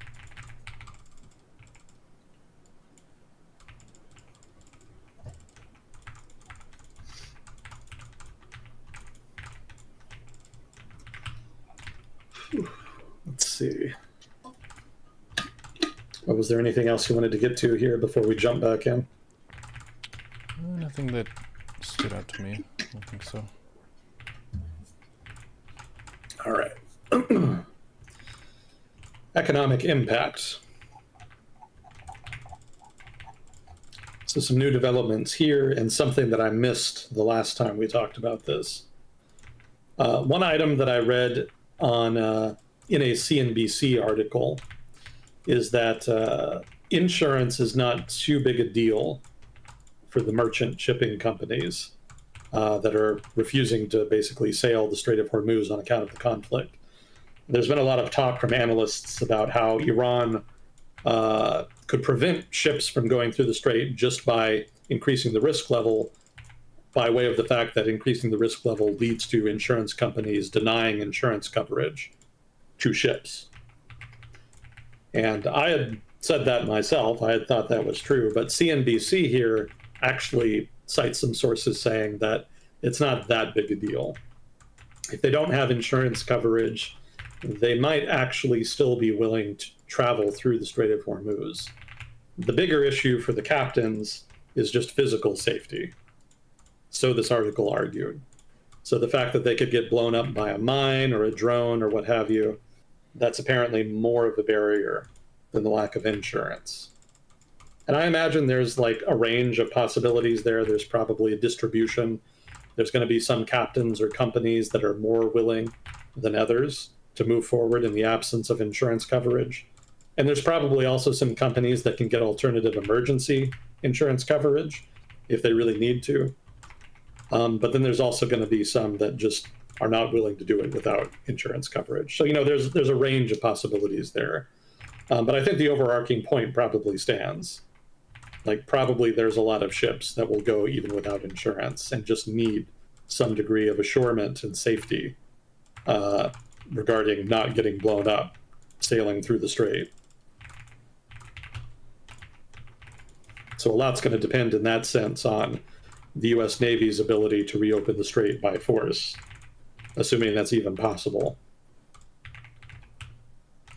But hypothetically, if they did it, and they could credibly promise and actually do physically protect oil tankers and cargo ships, then yeah, that could actually work.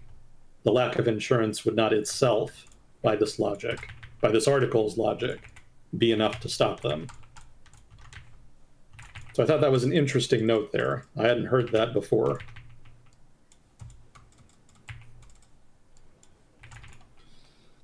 Fertilizer. So one of the economic impacts is that global fertilizer supplies are being disrupted. A lot of the core ingredients used for fertilizer are actually produced as a byproduct of refining natural gas. And a huge chunk of the world's natural gas is refined in the Middle East. So in turn, a good chunk of fertilizer inputs also stem from the Middle East. So the closure of the Strait of Hormuz, or at least the partial closure of the Strait of Hormuz, depending on how you want to frame that, that has implications for global fertilizer markets and by extension, global agriculture. Now, I had said last time that this could augur big disruptions to agricultural production and in turn for global ag prices, which could have knock-on fiscal impacts on countries that subsidize food production. But I actually heard a countervailing theory from a YouTuber called Farm to Tabor. Maybe some of you have heard of her. She does agricultural commentary on YouTube. And she made the point that while there's been some disruption, it hasn't really been impacting the fertilizer market in the present. Like, she's not having trouble getting fertilizer right now. So this is not a now problem, basically, in other words. Disruption in fertilizer is going to be a later problem. Like, you may see inventories outside of the Middle East start running out in a few months.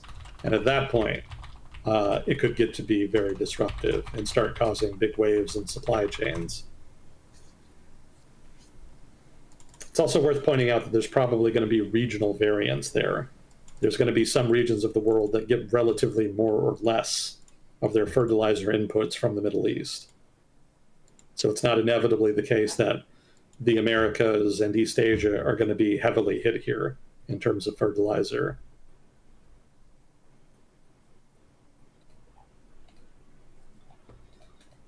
Airlines, as you can imagine, airlines are pretty well fucked here. They've been having to reroute flights, sometimes mid-flight, whenever Iran hits, a target in the GCC.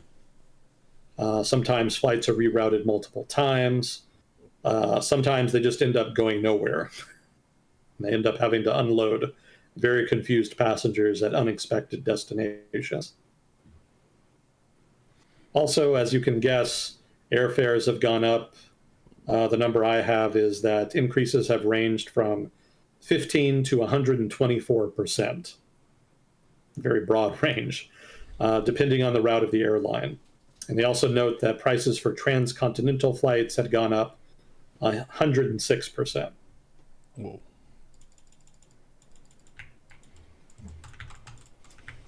Makes sense. You're flying around. Yeah. Yeah, there's a lot of uncertainty. Prices are reflecting it. Given all the TSA drama in the United States, that combined with the Iran drama it's not a great time to be flying right now, pretty much anywhere. Yeah, I got lucky on my recent trip. Both the departure and the return flights were totally fine. I didn't have unusual security situations. Lucky for me. I had a cute interaction at Rapid City Airport on my way out. I was trying to use the little kiosk thing to get my boarding passes printed because they weren't texted to me for whatever reason. And when I was putting in my birth date to prove that it was me, I accidentally put the year 1000 and something instead of 19. And the lady was like, I don't think that's your birthday unless you're very old. And I was like, I'm an elf. And then as soon as I walked away, she told her coworker about the interaction. And I was like, haha, made someone's day with a funny joke. Well done. I don't think I could get away with that. Yeah, that's probably the kind of thing you have to be attractive to pull off. No, but you look like Hugo Weaving, and he was Elrond, the King of the Elves, so you're good. I look more like a character from Disco Elysium. I see. That's more my physique. Probably got the health of one, too. I did finish that game, actually. It's very good. Nice. Finally got it done. Dota got a big patch where a bunch of stuff was upended, so that's been interesting to experience. A big update, you said? Yeah, big patch. They made a lot of major changes and so on. Oh. A Changing the metagame. Yep, people were joking that the Deadlock devs had to take a week sabbatical and work on Dota a bit.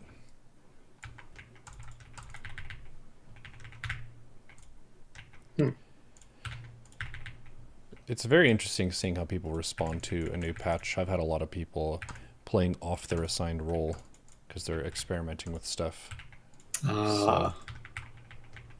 Gotcha. Yeah. So it kind of fucks things up for a little while. Yeah, but it's not exactly the game's fault. It's kind of the human players deciding to play differently than they're traditionally expected to. Humans are interesting creatures. Some a little bit more interesting, some a little bit more creatures. Yeah.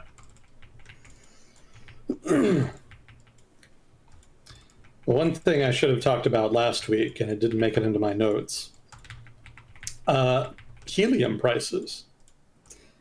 The Middle East apparently produces a good chunk of the global helium supply. Mm-hmm. And the closure of the Strait of Hormuz has in turn significantly impacted prices there. And this is interesting because this actually ties the crisis to the AI industry. Because helium is used in is used to make, or at least is used in the production of a lot of AI chips. Mm. So significantly higher prices for helium is going to translate to higher prices for AI chips. And that in turn is going to be a drag on the AI industry. Given how badly inflated the whole AI bubble is, that may not really matter too much, but there is potential there for it to disrupt the AI industry in the short to medium term.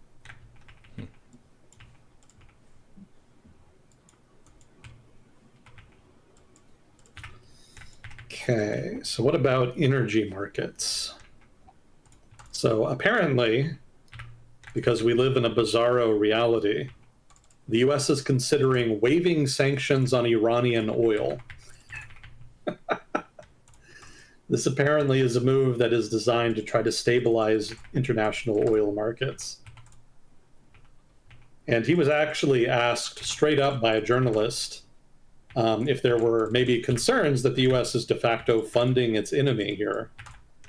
And Besson's quote here is, "The US would be using the Iranian barrels against the Iranians to keep prices down for the next 10 to 14 days. That does not make sense. Suffice to say. Just because prices might be lower doesn't mean they're not making more money. Doesn't mean they're not making more money, because they are still selling stuff more than they would be if you were not relaxing sanctions. So you are increasing their revenue. So Donald Trump really has a lot of sensible people. Like, I know Scott Bessent is a smart guy doing like this weird, dumb kabuki theater. Like, I know they know this is bullshit, but somehow they've lost the ability to talk to Donald Trump. Like, I don't know when it happened, but he's just doing his own thing now. And all of these people who had last year been brakes on some of his weirder impulses don't seem to be able to play that role they did in 2025.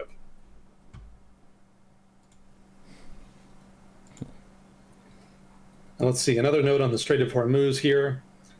Even if the whole conflict ended right now, it would probably take a considerable amount of time.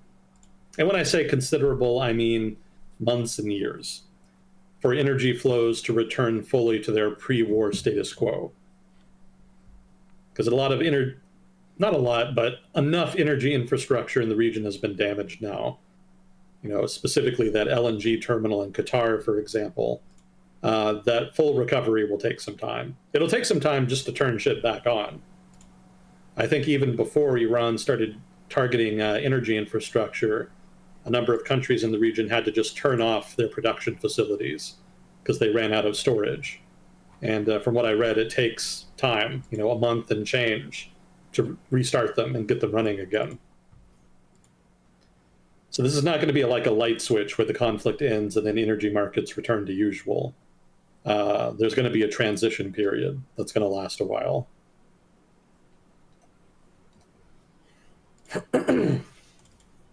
So of the countries beyond the Middle East, who's going to get impacted the most by all this? Well, apparently Asia is particularly vulnerable here. What I have in my notes is that 90% of the oil and gas passing through the Strait of Hormuz, is bound for Asian markets. So in turn, governments in the region have responded proactively here. They're trying to get ahead of this. It's possible the war could end soon. You never know with the Trump administration. So this may be for nothing, but it's also possible it may drag out. And if it does, you don't want to get caught flat-footed. So some of the measures governments in Asia have taken to try to get ahead of potential spikes in energy prices include the following. Some governments have ordered employees to work from home. Some have cut the working week. Some have declared national holidays. Some have closed universities early in order to conserve supplies. And China, which has particularly large reserves, specifically in cases of drama like this, even they're making adjustments just in case. The specific thing I had in my notes is that they're limiting a fuel price hike as citizens are faced with a 20% jump in price. So basically, they're subsidizing fuel prices to try to limit pain at the pump, as the media used to say in the US.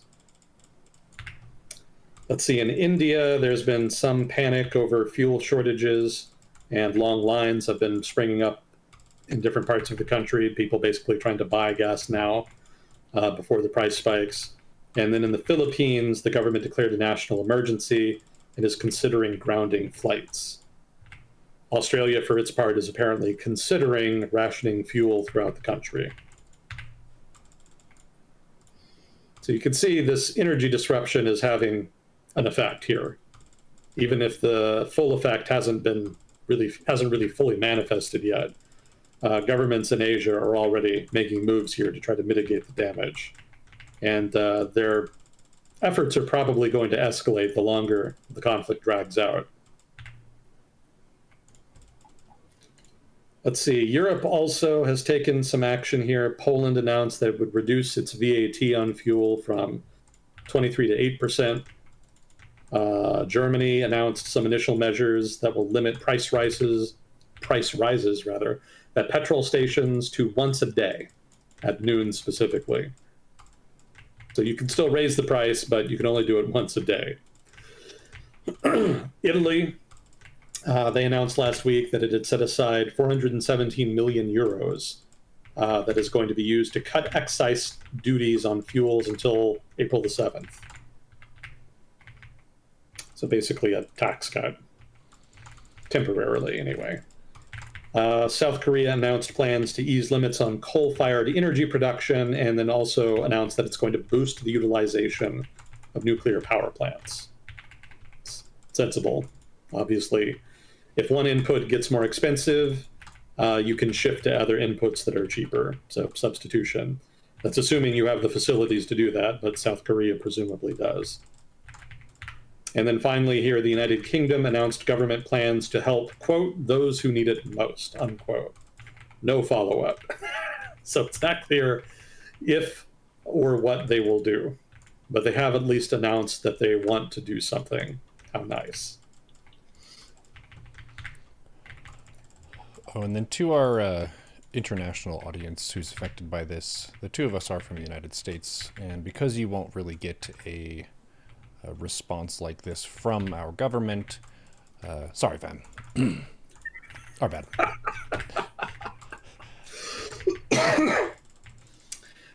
There are a lot of Americans, probably at least half, that do feel a lot of guilt about the Trump administration and a lot of what it does.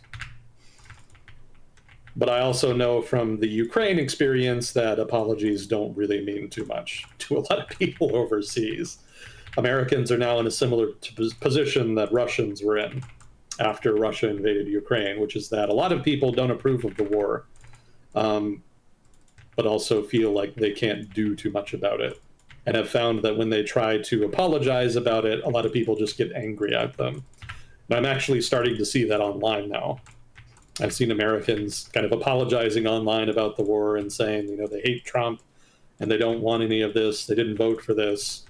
And they're actually getting more and more angry pushback from the international community and international posters. Because kind of like with Russia, people kind of blame you. Even if you don't support what's going on, they do kind of blame you for failing to stop it and for being ineffective and resisting it. It's all good and well if you want to apologize, but they would really much rather have results at this point. You know, listening to you apologize almost feels like you're asking for their forgiveness. And they're not feeling especially forgiving at the moment, especially after all the other drama that the United States has been responsible for over the past couple decades.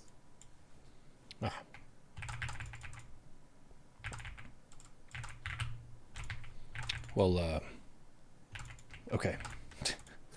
Yeah, I don't mean to say don't apologize, but I'm giving you a little heads up. You may get some pushback the longer the conflict drags out if you continue to do so.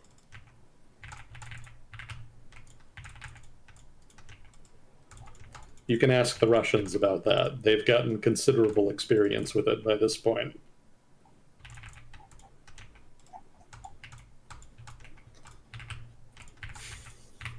Have you ever heard of Money and Macro? It's a YouTube channel.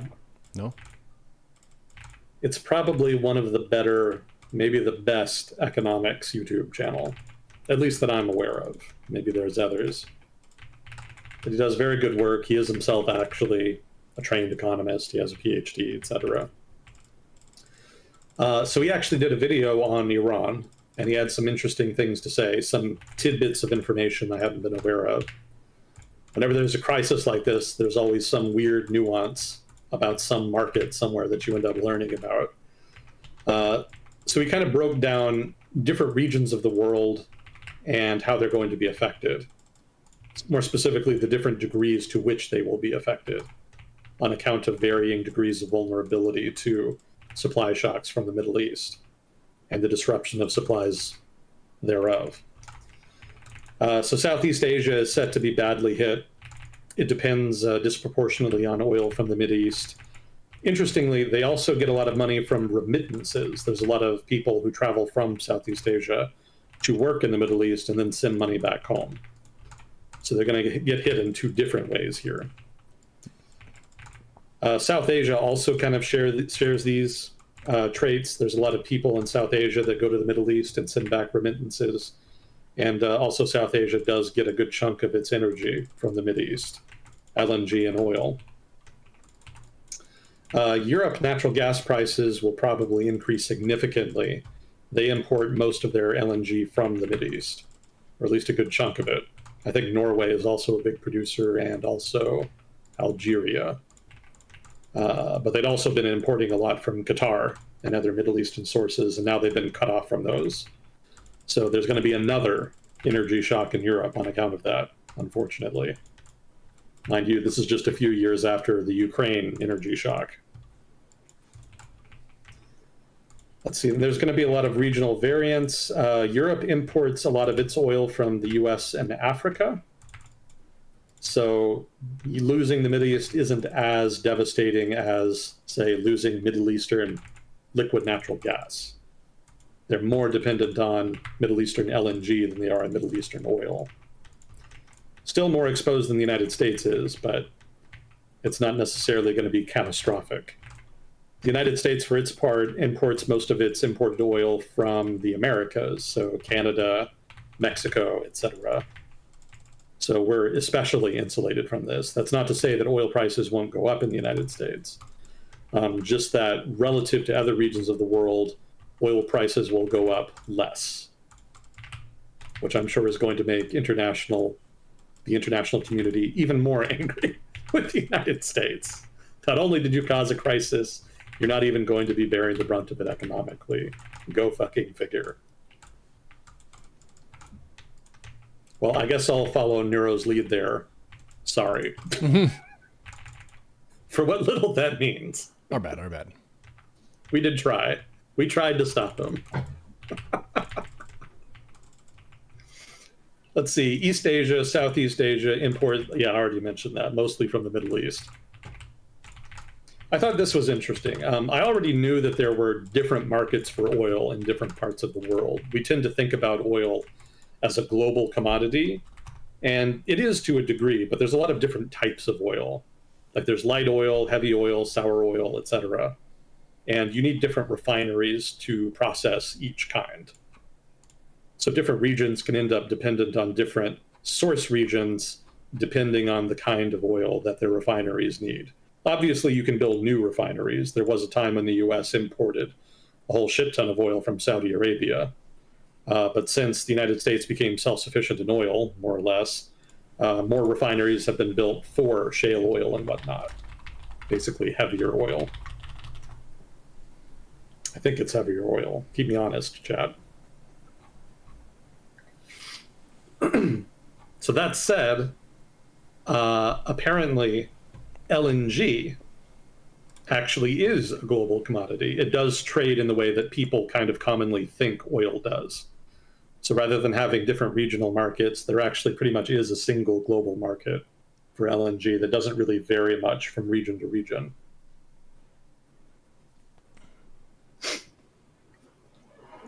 Kind of a minor note there, but I thought it was interesting. How come everyone's fighting over petroleum oils, but no one fights over essential oils?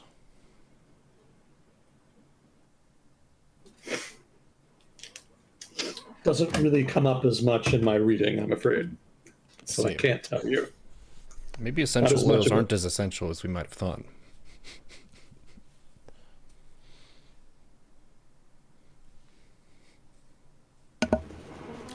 Excuse me. I'm blowing my nose. You're excused. China's asking which oils help you the best at playing StarCraft well.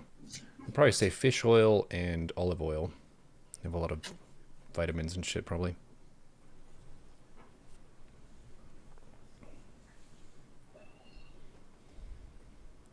I had so much fancy food this past week. Pretty crazy. Nice. I approve of fancy food. Mm-hmm. It's one of the elements that I think almost every country in the world has been able to excel at, is take the different food items in your country and make them tasty.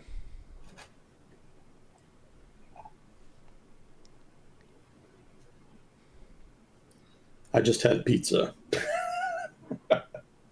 Pizza is very powerful. Unfortunately so. Yeah, I had that today.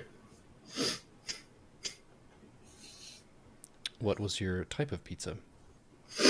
Nothing special, just pepperoni. I like pepperoni as well. We have a cat here. It's my brother's cat. And he will eat chicken and fish if you just offer him meat straight up, if there's something that falls on the floor. But anything that's too seasoned or marinated, he won't touch. And pepperoni's kind of in that weird area where it's got spices with it, so it's kind of unpalatable to him.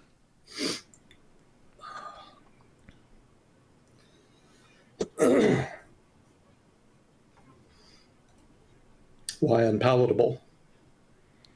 I don't know. Maybe it's the other ingredients seem off-putting to him. Animals decide what to eat largely by smell and then a little bit by taste. So, yeah, kind of depends. But cats are obligate carnivores, so if there's stuff that isn't within those boundaries, then sometimes they won't touch it, even if there is meat with it as well.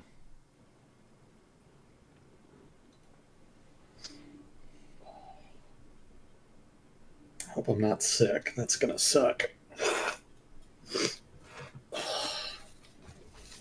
Make sure to get water and rest. Your body heals faster when you're asleep than when you're awake.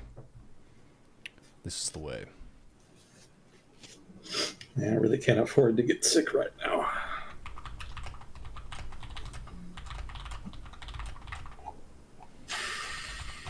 Let's see, what else did we have here? Kind of in the home stretch. Let's see, we already talked about a lot of this. Oh, the Trump admin did temporarily suspend the Jones Act to help with energy prices. I'm sure the Cato Institute will be over the moon. They're always whining about the Jones Act. So this is their dream come true. Even if it's only temporary. Yeah, I remember that from a long time ago. Libertarians been talking about that for ages. Yeah.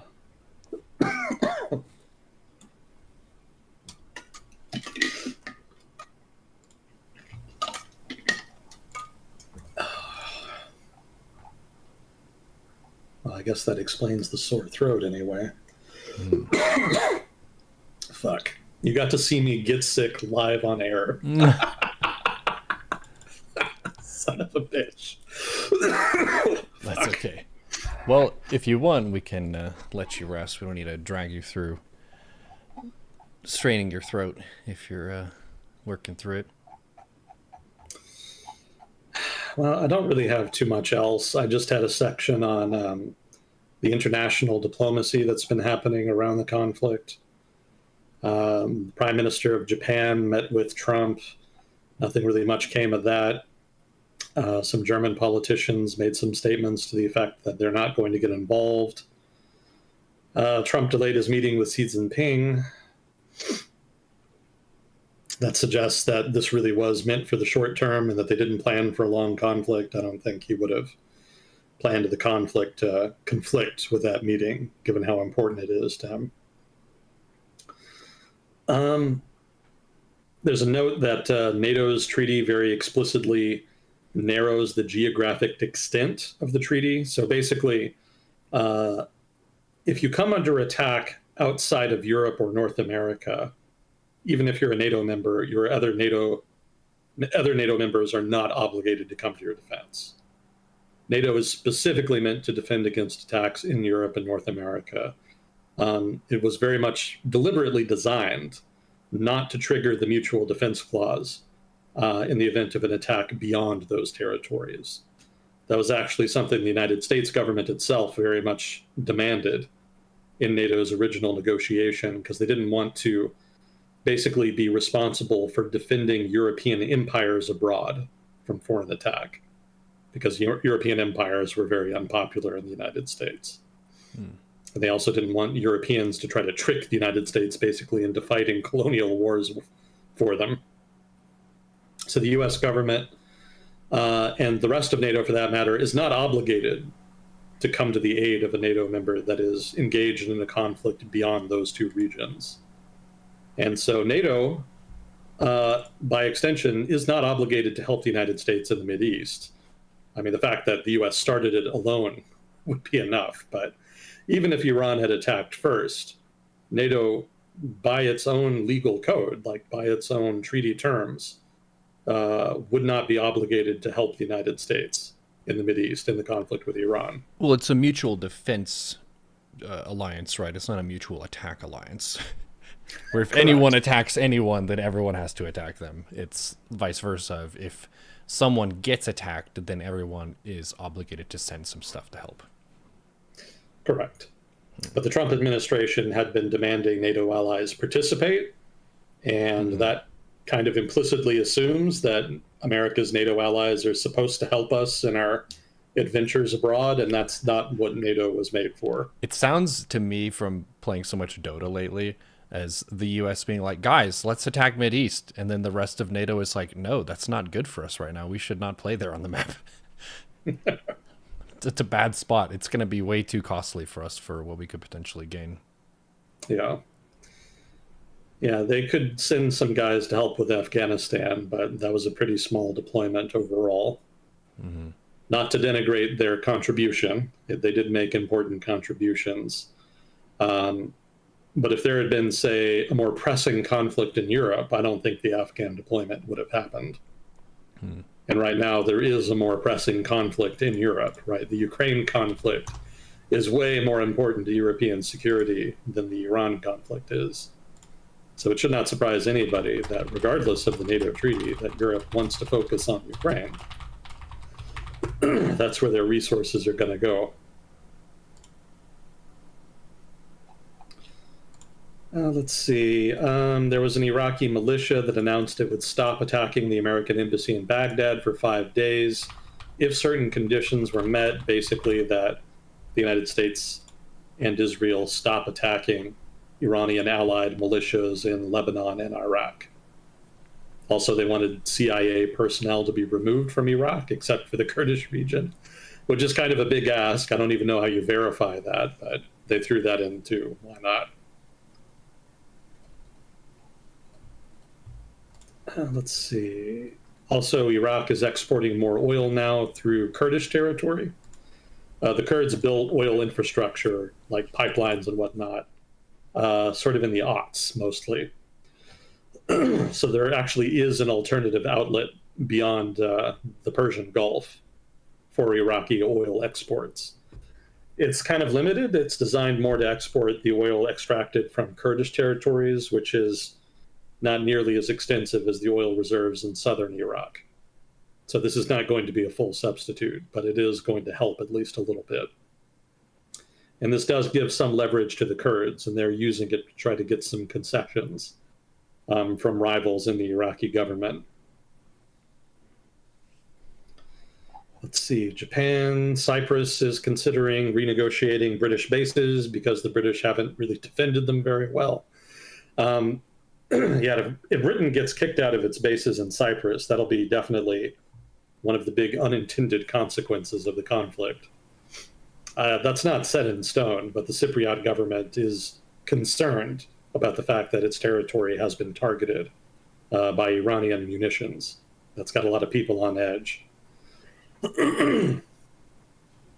Qatar and Turkey released a statement blaming Israel for the conflict.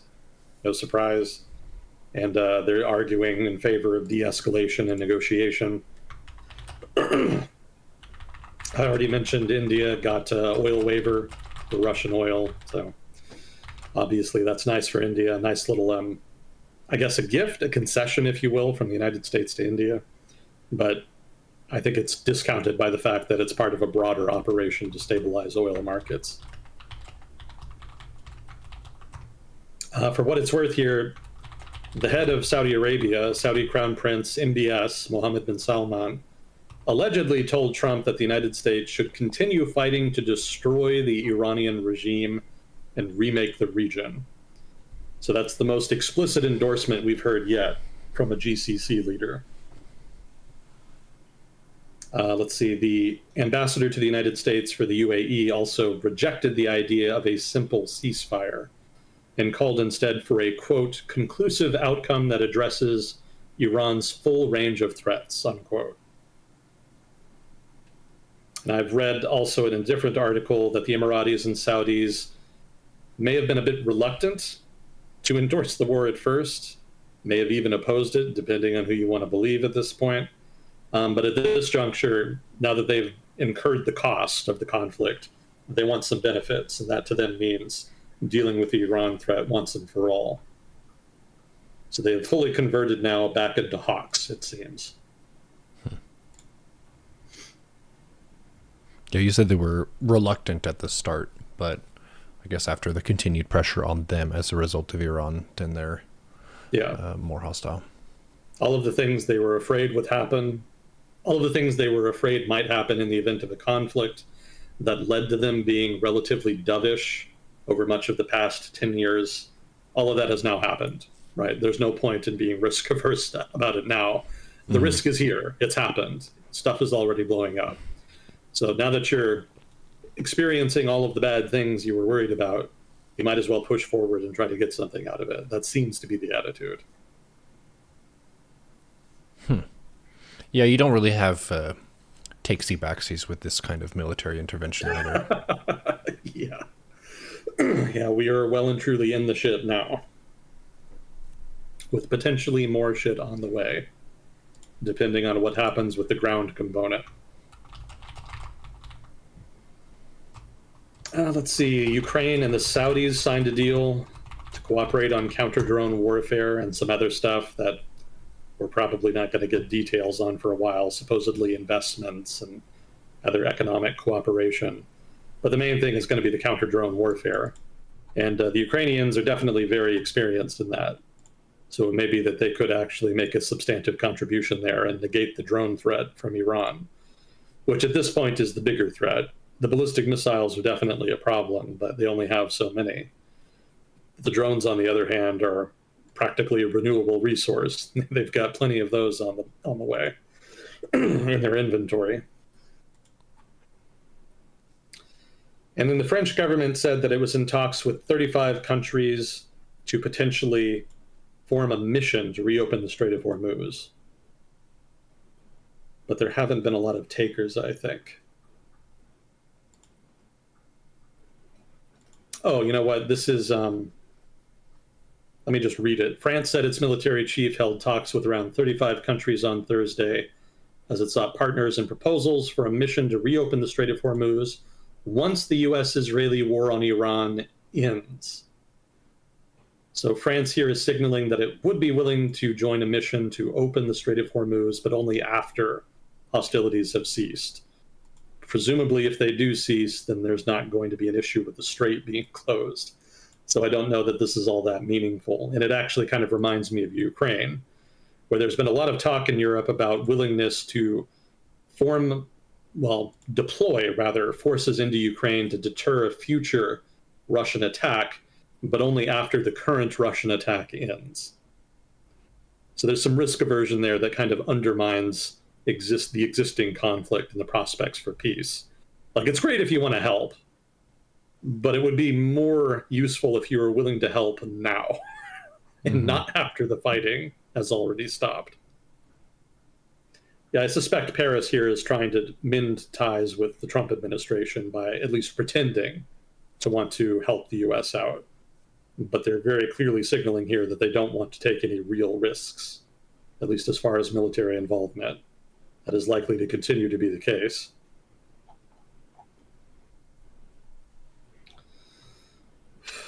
And that's about it. I've got some miscellaneous items, but it's nothing especially important, nothing that can't wait.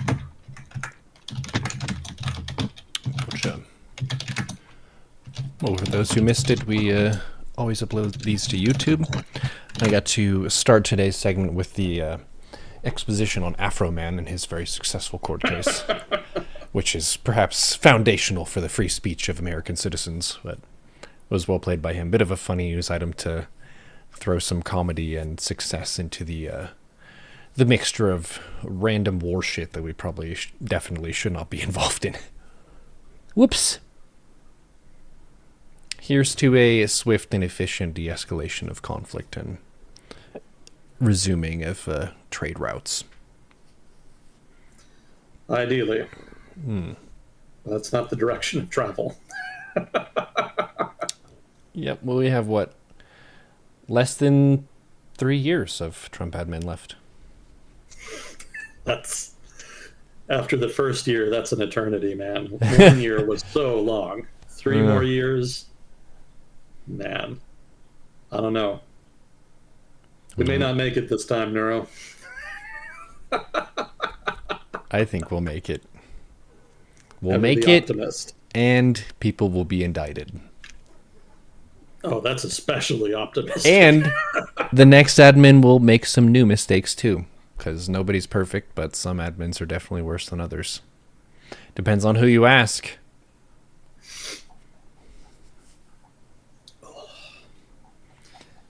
Was there anything else we wanted to get to? I don't think we had any. Oh, we did have another question. Yeah, about Disco Elysium. Which ending in Disco Elysium did you get? I don't want to spoil anything for anybody. Which ending did I get? Can you indicate it without revealing the story? Yeah, that's what I'm thinking about.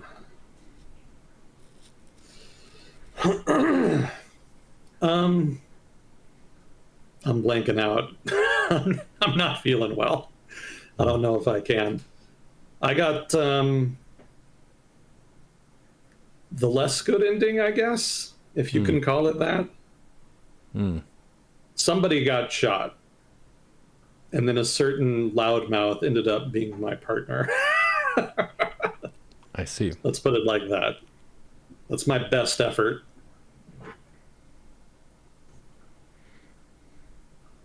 I'm glad you enjoyed the game.